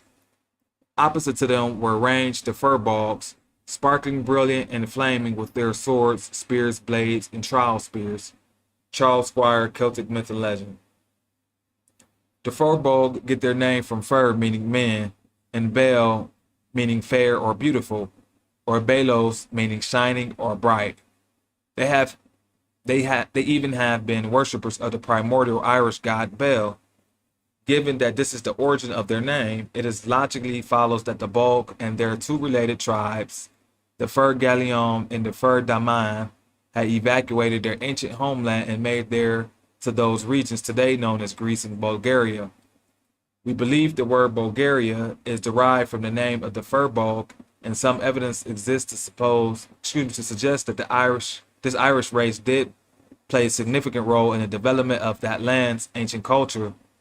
The letters B and V were often interchanged. Place names such as Volga may derive from Bolg, in order to conceal the real meaning of the name Bolg. Duplicitous historians have translated the name as Bags and idiotically labeled the Firbolg men of the Bags. This is because the word Bolg is close to terms denoting long trousers and also small boats made from leather. The great scholar Godfrey Higgins silenced this drivel and explained in his monumental works that the word Bolg was really derived from a word meaning wisdom. To Higgins, the Firbolg were the men of wisdom. Upon this fact, we concur. We have little doubt that they were magi from the pre-Diluvian epoch who had strayed as rovers into European lands, but whose original homeland was Ireland or Atlantis. The word bio signified a sacred tree, and so it is possible the Firbolg, when their name is correctly translated, were known as the men of the trees. This would equate them with the Druids and also with kingship, since the symbolism of kings and trees were closely related. Men who carried leather bags, men who wore trousers, or the tree kings. Which one of these titles sounds most likely to have distinguished a remarkable race of goddess worshippers who ruled Ireland for centuries from their beautifully positioned capital of Tara? The answer appears rather obvious. So it says, the incarnate God was probably representative of a god or spirit of earth, growth or vegetation represented also by a tree. A symbolic branch of such a tree were borne by kings or perhaps by druids who used oak branches in their rites. Kings and tree would be connected, the king's life being bound up with that of the tree. The Irish bio or sacred tree connected with the kings must not be touched by any impious hand, and it was sacrilege to cut it down. J.A. McCulloch, The Religion of the Ancient Celts. The word Bolg may also be rendered Belg, and since the letter B was often interchanged with the similar sounding letter P, Belg can be rendered Pelg. The words Bolg or Belg, as we have said, could have been the origin of the Bulgaria. Pelg might be the origin of Pelasgian, the name of the ancestors of the Greeks. Grecian historians do admit that the Pelasgians, whoever they were, originated in the western climes. The Bolgs, the Belegs or Pelegs, may have been named after the sun god Bel, which is why they were called the shining or bright ones. It may derive from the fact that they were handsome in appearance. After all, the famous Helen of Troy was reported to be comely and radiant. Yes, and her name is akin to Helios, meaning the sun. She was bright and beautiful and was compared to the sun. That is what we suspect occurred with the Firbolg. The Firbolg divided Ireland into 5 provinces. These still exist today and are known as Ulster, Munster, Leinster, Connaught, and Meath. Other words and place names that appear to have referenced the ancient god Bel are Belfast, Beltane, Baltic or Baltic, and Palestine from Philistim, meaning Philistines. And point of interest, and I've always heard, and I can't remember where I read it. I read it at like when I first started my journey, my spiritual path, and it says that um, your God or the God that you worshipped or whatever was through your name or was through your surname, your last name. And I always thought that was, interesting because I've never met many people in my life who looked just like me, besides unless they were family, who had the same surname as me, as Belmont or Belmont. And one of the ones have met, I found out that we all was related. So that's pretty interesting. And then to know that Bellman means town crier, and from when it coming from the Picts, the original town crier had that name Bellman, but in different languages or different territories it means something different. And also too, we can see that there's a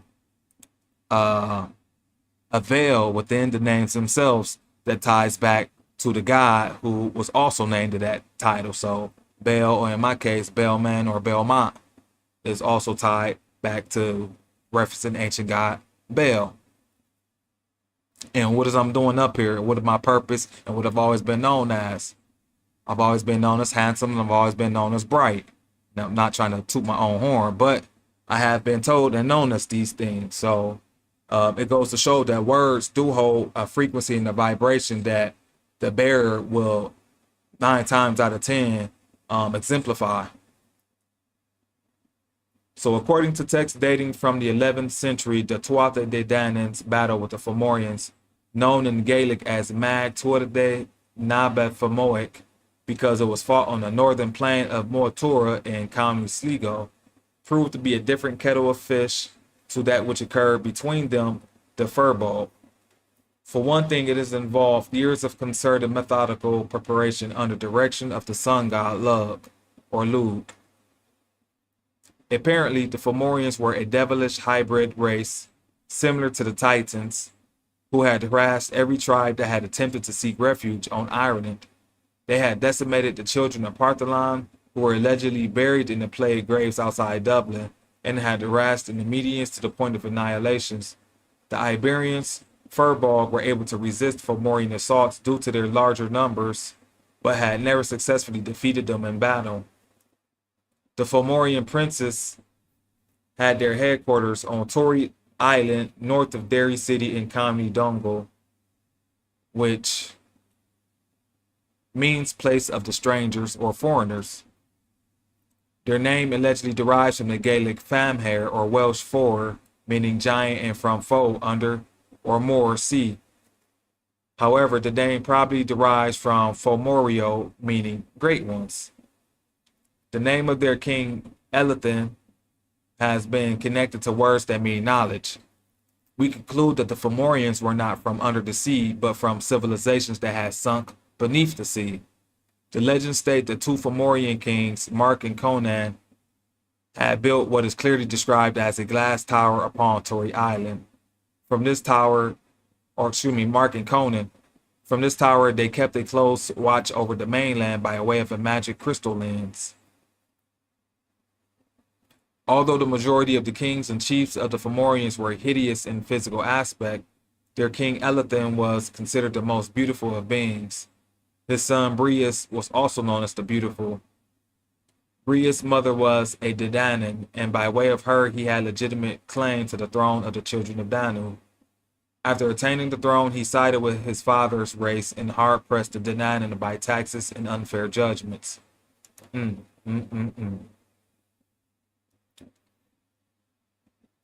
Second.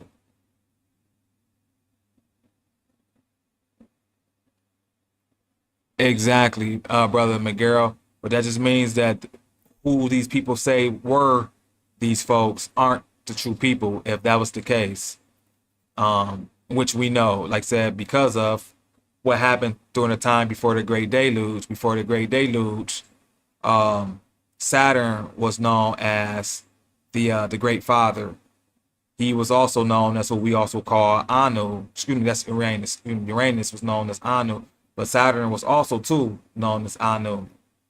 if I'm not mistaken, the Most High Father, or the Most High God. And at the time, as we speaking, the folks originally came from the north. Saturn was originally at the territory we call the north, which the area we call the was called the Nigris Mountain or the Black Mountain, which looks reminiscent of. I mean, we're going to talk about it in another video soon. But the North Pole at the time, based off of depictions, there was of four rivers that flowed concurrent north, south, east, west at the North Pole, and in the middle of those rivers is the Black Mountain, or a magnetic Black Mountain, and there's land surrounding those rivers. And based off of the stories, on the ancient stories I've been reading and researching, that is the territory that the original humans, or we, come from before the fall.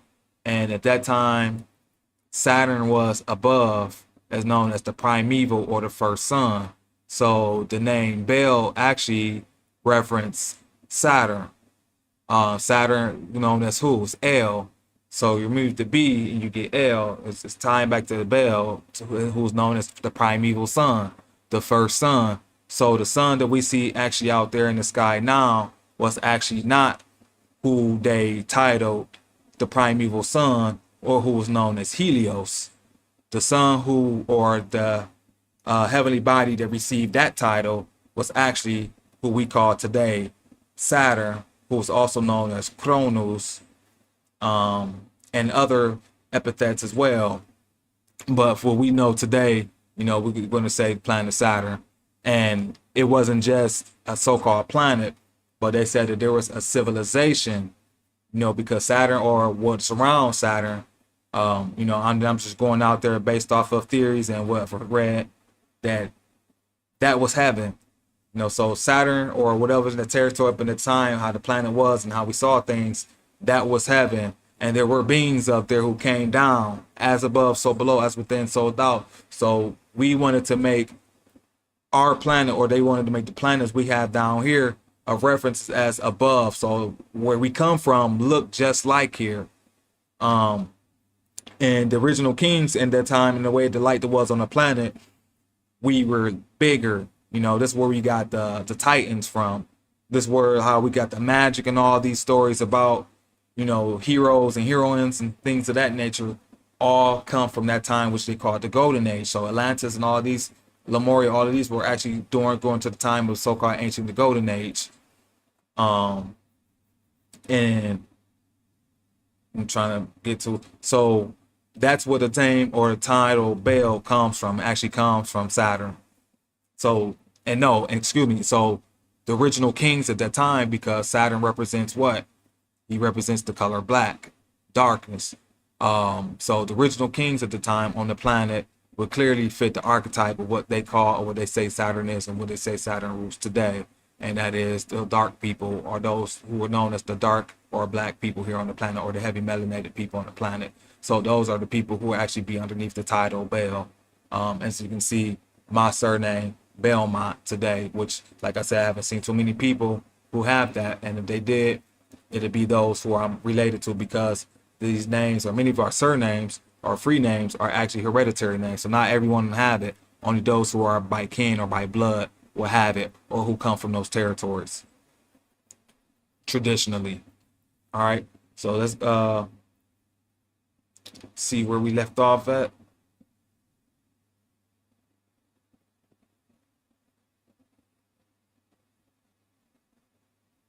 All right, so it said, in spite of Breeze being so beautiful, his reign brought no great luck to his people.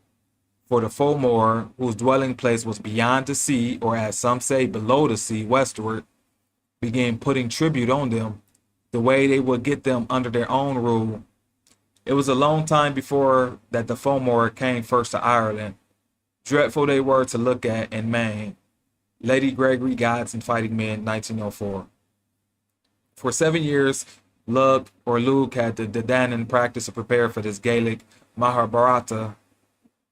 The Fomorians were destroyed, and the war queens of the Danan led by the Morrigu, pursued the Fomorians in the form of wolves and ravens until all were caught and slain, as a traditional poem on the war accounts.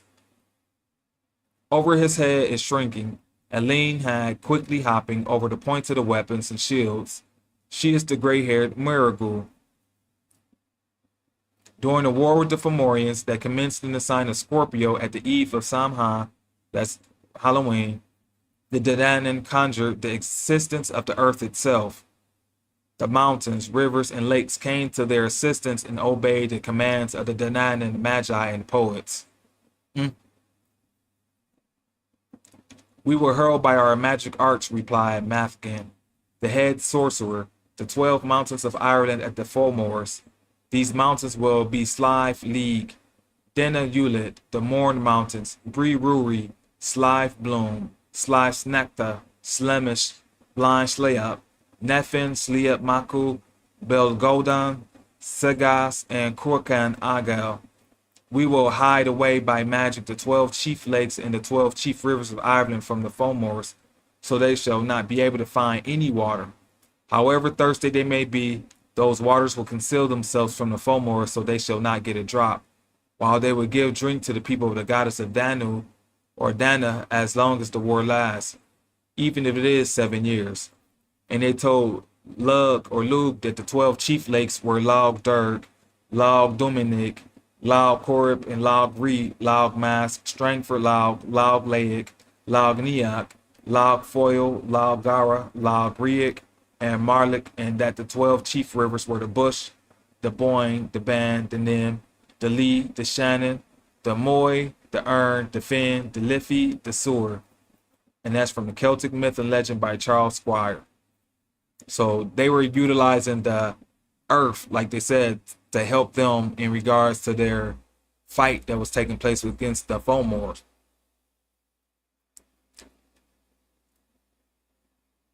Then the kings and the chief men of the men of Ireland took their armor on them, and they raised the points of their spears over their heads, and they made close fences of their shields. And they attacked their enemies, and their enemies answered them. And they threw their whining spears at one another, and their spears were broken by their were broken. They drew their swords from their blue bordered sheaths and began to strike at one another, and thickets of brown flames rose above them from the bitterness of their many-edged weapons. It's written by Lady Gregory from Gods and Fighting Men, 1904. The battle was commemorated in stone since, wherever a prominent hero fell, a cairn, dolmen, stone circle, or other kind of tomb was later constructed. The resulting megalithic conglomeration, although not well known, is one of the most awe-inspiring in the world.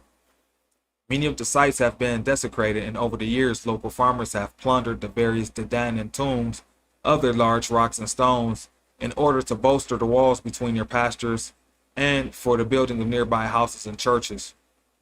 The area near the town of Cong, not far from the battlefields, is honeycombed with underground rivers, tunnels, and caves.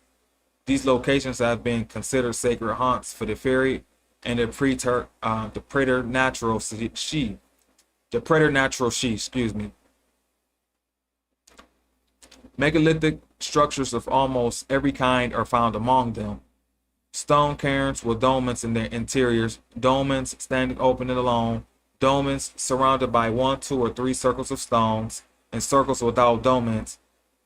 To the number of over 164 of such prehistoric remains stand together upon an elevated plateau not more than a mile across, and make the battlefield a Mortura, though the least known, perhaps the most impressive of all primeval ruins.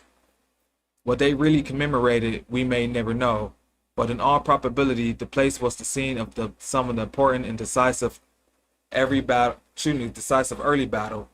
The monuments marking the graves of the chieftains who were interred as the result of it. Charles Squire, Celtic Myth and Legend. The Danann, like many who came after the time, looked to the west as the place of repose after death. If the homelands of the Irish had been in Eastern Europe or in Asia, it is not likely that their spiritual yearning would have been to that hemisphere and not the western waters of the Atlantic? The love of the western lands of eternal youth and joy exists due to race memories of the ancient homelands lost in the earth's past cataclysms. A land of youth, a land of rest, a land from sorrow free, it lies far off in the golden west. On the verge of the azure sea, a swift canoe of canoe of crystal bright, that never met mortal view. We shall reach the land ere fall of night, in that strong and swift canoe. We shall reach the strand of that sunny land, the land of rest in the golden west. Traditional poem on the west. So it's telling you the ancient west was known the golden west, or the land of rest in the golden west. So the west is known as the land of rest, and it's supposed to be the land of what they say of youth, you know, before the great cataclysms and things of that nature. The people were youthful and they lived for a very long time. As we read from the Bible, when it told you what, after the flood, did the people only live for 120 years? Well, prior to the flood, aka prior to the great deluge, the people was living for hundreds of years. And that's because we received more light, or there was a more type of an energy that our bodies was able to utilize back then prior to what we're seeing today. And also to remember the fauna, the land itself feeds you and give you life. So what we're eating in the lands we're now that may not be able to contribute to what our ancient DNA that's still in us was used to utilizing when we were first here, going back to before the age of great catastrophe. And so it says, though they came to learn Aaron,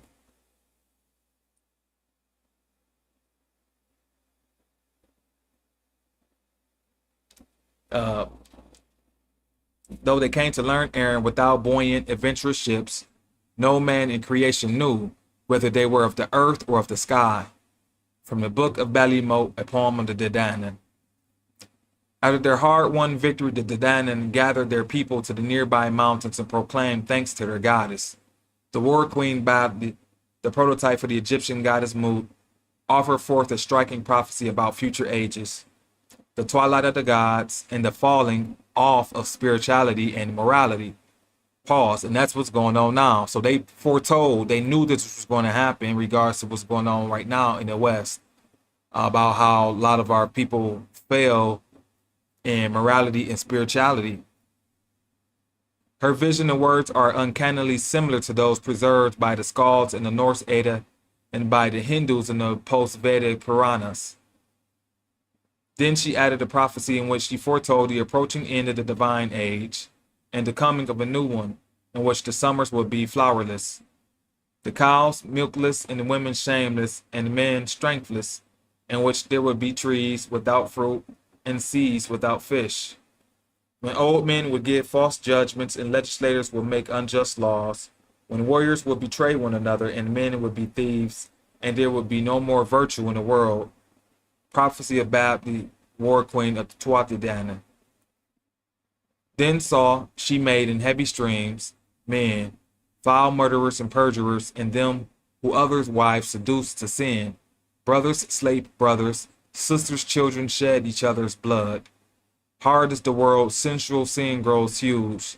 These are the sword ages, axe ages, shields are cleft and twined, storm ages, murder ages, till the world falls dead. The Norse Edda Volupso, the wise woman's prophecy. So this is all going on still now, brothers and sisters, because we're still technically what they say, the Iron Age.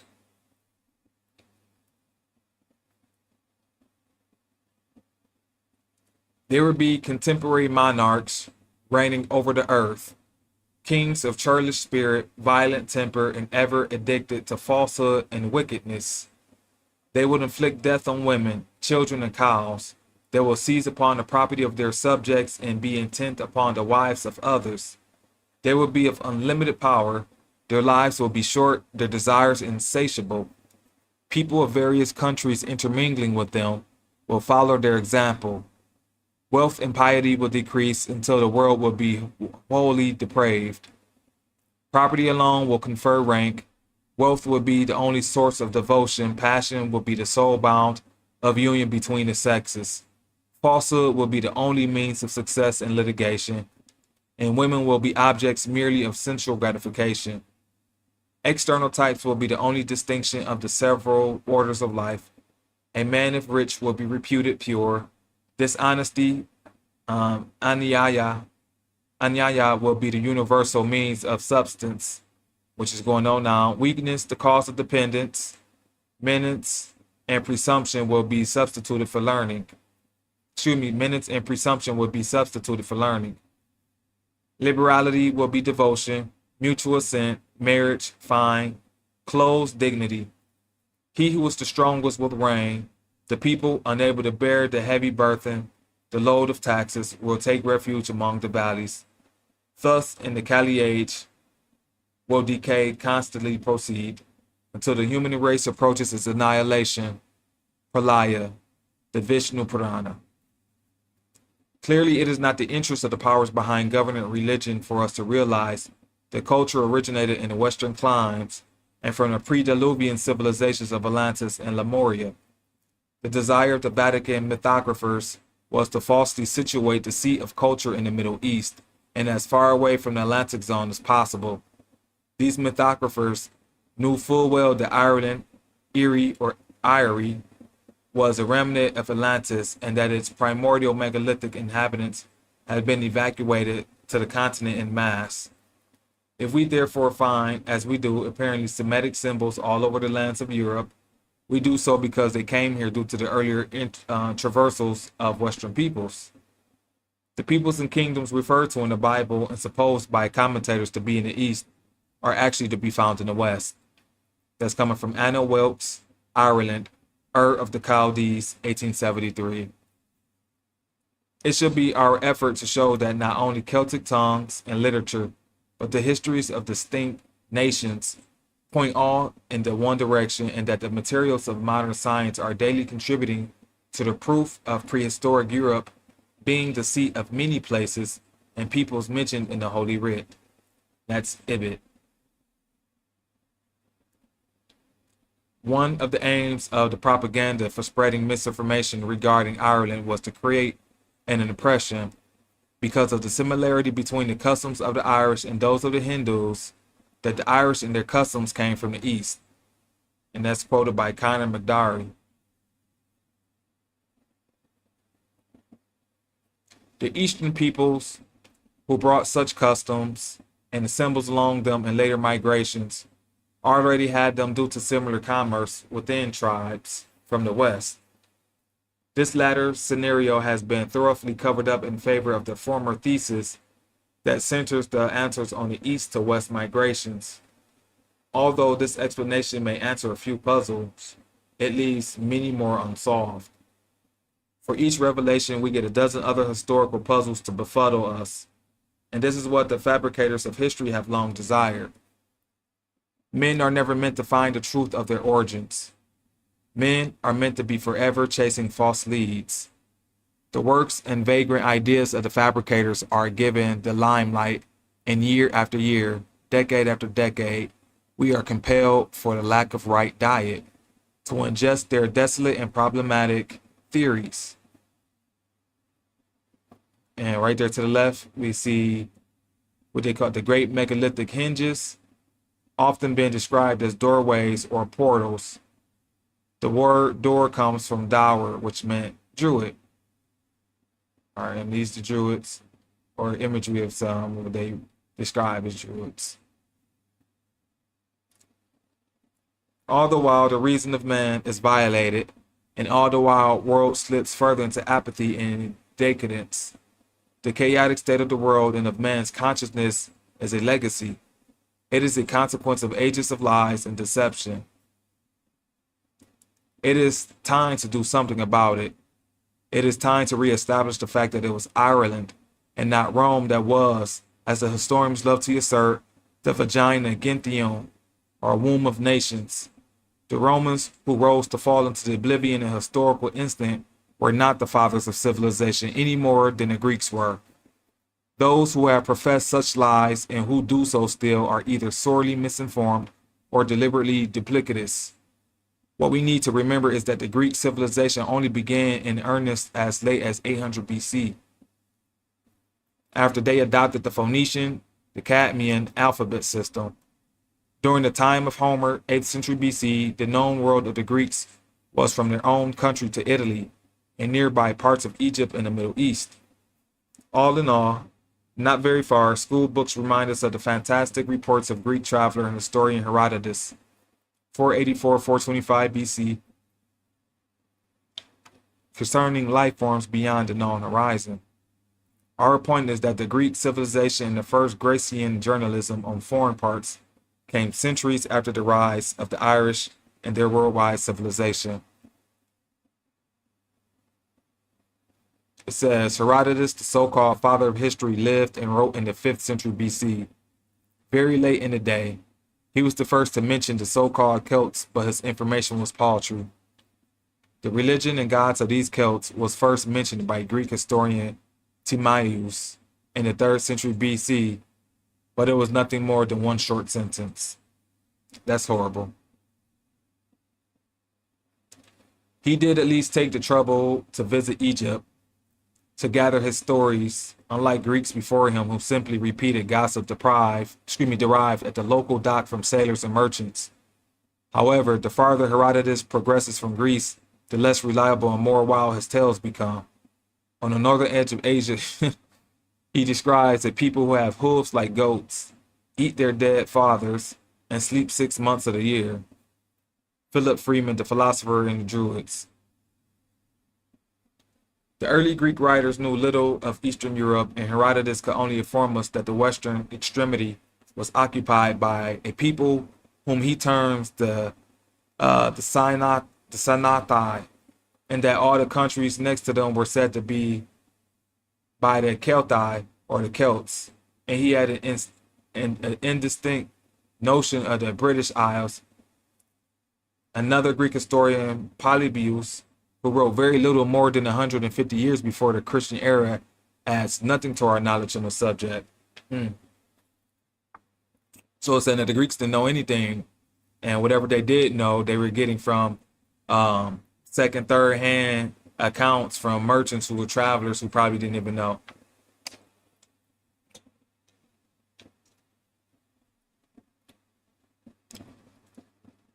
All right, so, and that was written by Thomas Wright, The Celts, the Romans, and the Saxons, 1861. So it says the Greek historians and the writers were not authorities on the origins and nature of Western peoples and their reports on the Irish. So-called Celts and other world cultures are not to be accepted as accurate, exactly, especially if it's coming from them. The same thing goes for the Romans. The Romans conquered the world, yes, but they were very reluctant to let the world they own remember that there had once been an Irish empire in existence long before their own. The 3rd century BC, exactly, they're not going to allow that to be, told, because the conquerors rewrite the stories or rewrite history. The 3rd century BC was also the age of the beginnings of the Latin literature. Ironically, few, if any, of these writings were by native Romans. For until the defeat of Pharis, king of Epirus, at the Beneventum in 275 BC and the consequent conquest of southern Italy's culturally rich cities, the Romans had little impetus to produce literature. That's coming from Paul R. Lonergan, the Druids, priests of the ancient Celts. While it is most certainly true that the great cities and states in the Near and Middle East were towering achievements, it is incorrect to regard them as the only flowering of civilization in the world at the time. Arthur Kemp, March of the Titans. In the Mahabharata, written some centuries after the Ramayana, mention is made of Sveta Dwapa, the White Island. The old sage instructs Narada as to the situation of the White Island, telling him that it lies to the northwest of Mount Meru. the abode of the gods and the demigods in Central Asia. The Isle of Britain is called by the Welsh Ewen Enis, example, the White Island. The Holy Grail, or Saint Grail, is said by the Celtic authors to have been brought to the White Isle, and that the White Isle is part of England. That's also known as called, aka Albion. So that's Doretha or Doretha, chaplain, matter, myth, and spirit, or Celtic and Hindu links. The island of Col, the territory of Abranta and Malclines, were formerly called Calis or Kalos. As in Bolivia, we find a name uncommonly like the Sanskrit Kailas, the sacred abode of Siva on the Himalayan mountains, Ibid. The Hindus have never written the knowledge of man sent out colonies or fleets for exploration, but there is abundant evidence on the other hand for migrations from Atlantis eastward. How could the Sanskrit writings have preserved maps of Ireland, England, and Spain, giving the shape and outline of their coast and their very names, and yet have preserved no memory of the expeditions or colonizations by which they acquired that knowledge? Ignatius Donnelly, Atlantis, the Antediluvian World, 1882. Exactly, like I said, how can you know about these territories that it's extremely far away, but you don't know how they came about and gotten that information? Makes no sense. Miles Dillon and D.A. Benchy have both for some time now advanced the idea of the common derivation of the Hindu and the Celtic traditions. Benchy was brought focus to the bear on each of their legal systems, while Calvert Watkins has attempted to show that the 7-syllable verse used in Old Irish has the same origin as that of the Indian Rig Veda. Dillon concludes that such evidence attests to the common heritage of the Druid and the Brahmin. Paul R. Lonigan, the Druids, priests of the ancient Celts. Pause. So once again, there is a connection between the ancient Druids and the Brahmins, where now we're going to start seeing, which we already explained from one of our previous videos, how so-called ancient Britons are actually related to what they call the Indian Bharats, or the Indian Britons. Naturally, we cannot sympathize with the power brokers who had commissioned such travesties of history, but we can understand that the motives behind their deceptiveness and their ingenious rescripting of history. Their ingenuity was and is a result of their need to obscure the goings on in pre-Diluvian ages. And since the Irish culture stands out as too advanced to have come from nowhere, interest had to be led elsewhere. The mythographers literally reversed the truth and centered the cradle of civilization in the East. And this history works for us as long as we look back to the starting point of the Neolithic age and not before. The area covered by the Celtic domain at the height of its expansion in the 3rd century BC was enormous, encompassing no less than the British Isles, France, the Western Iberian Peninsula, a large part of northern Italy, most of Germany, the Low Countries, Czechoslovakia, Austria, Hungary, a portion of Balkans, and the Galatia in Asia Minor. And we have reason to assume that as far as the Celtic realm extended, so did the power and influence of the Druids. Everywhere evidence speaks strongly for the cultural, if not political, unity of the people. And that's by Paul R. Lonigan, The Druids, Priests of the Ancient Celts, 1996. And brothers and sisters, because chapter 4 was so long, we already went 2 hours in. I'm going to stop us at chapter 5, which is going to be a good chapter we're going to go ahead and get into, which is called the Aryans. But before we get into that, because of we spoke regarding about Milesian,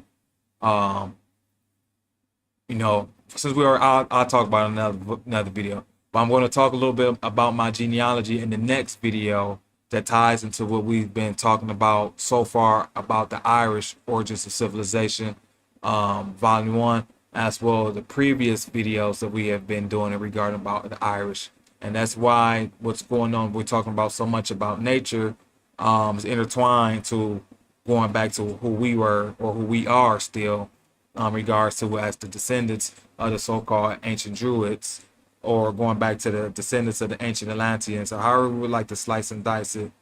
But We are going to talk more about that on the next video, because it is time for us to end this one.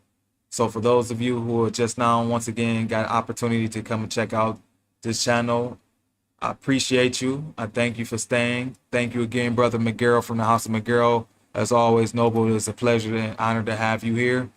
Hopefully this information you will be able to utilize on your everyday basis, to be able to fill in the gaps, because the goal is for the descendants, the heirs, the bright ones, the wise ones, the intelligent ones to start returning. Why? Because we are dawning for the age of Aquarius, which is the age of what?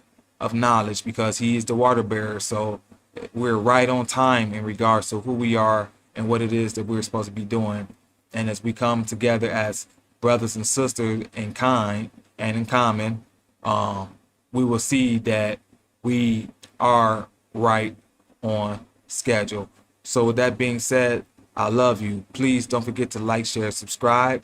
For those of you who want to go ahead and do a one-on-one build, you have the email address at the Noble House of Belmont at gmail.com. If you have any questions, comments, you can go ahead and leave them at the bottom of the video. Once again, hit that notification bell. If you want to go ahead and donate to the channel, to the page, you can always do so at $ Cash App Dion Belmont. That is, once again, that is $ on the Cash App Dion Belmont. So for those of you who are within the English Empire, once again, do the great work. Understand who you are. Tie yourself back to your predecessors before the great fall, and start doing what we were known to do as good people, to do good deeds, and be kind and righteous at all times. So with that being said, I love you. I'm out. Peace.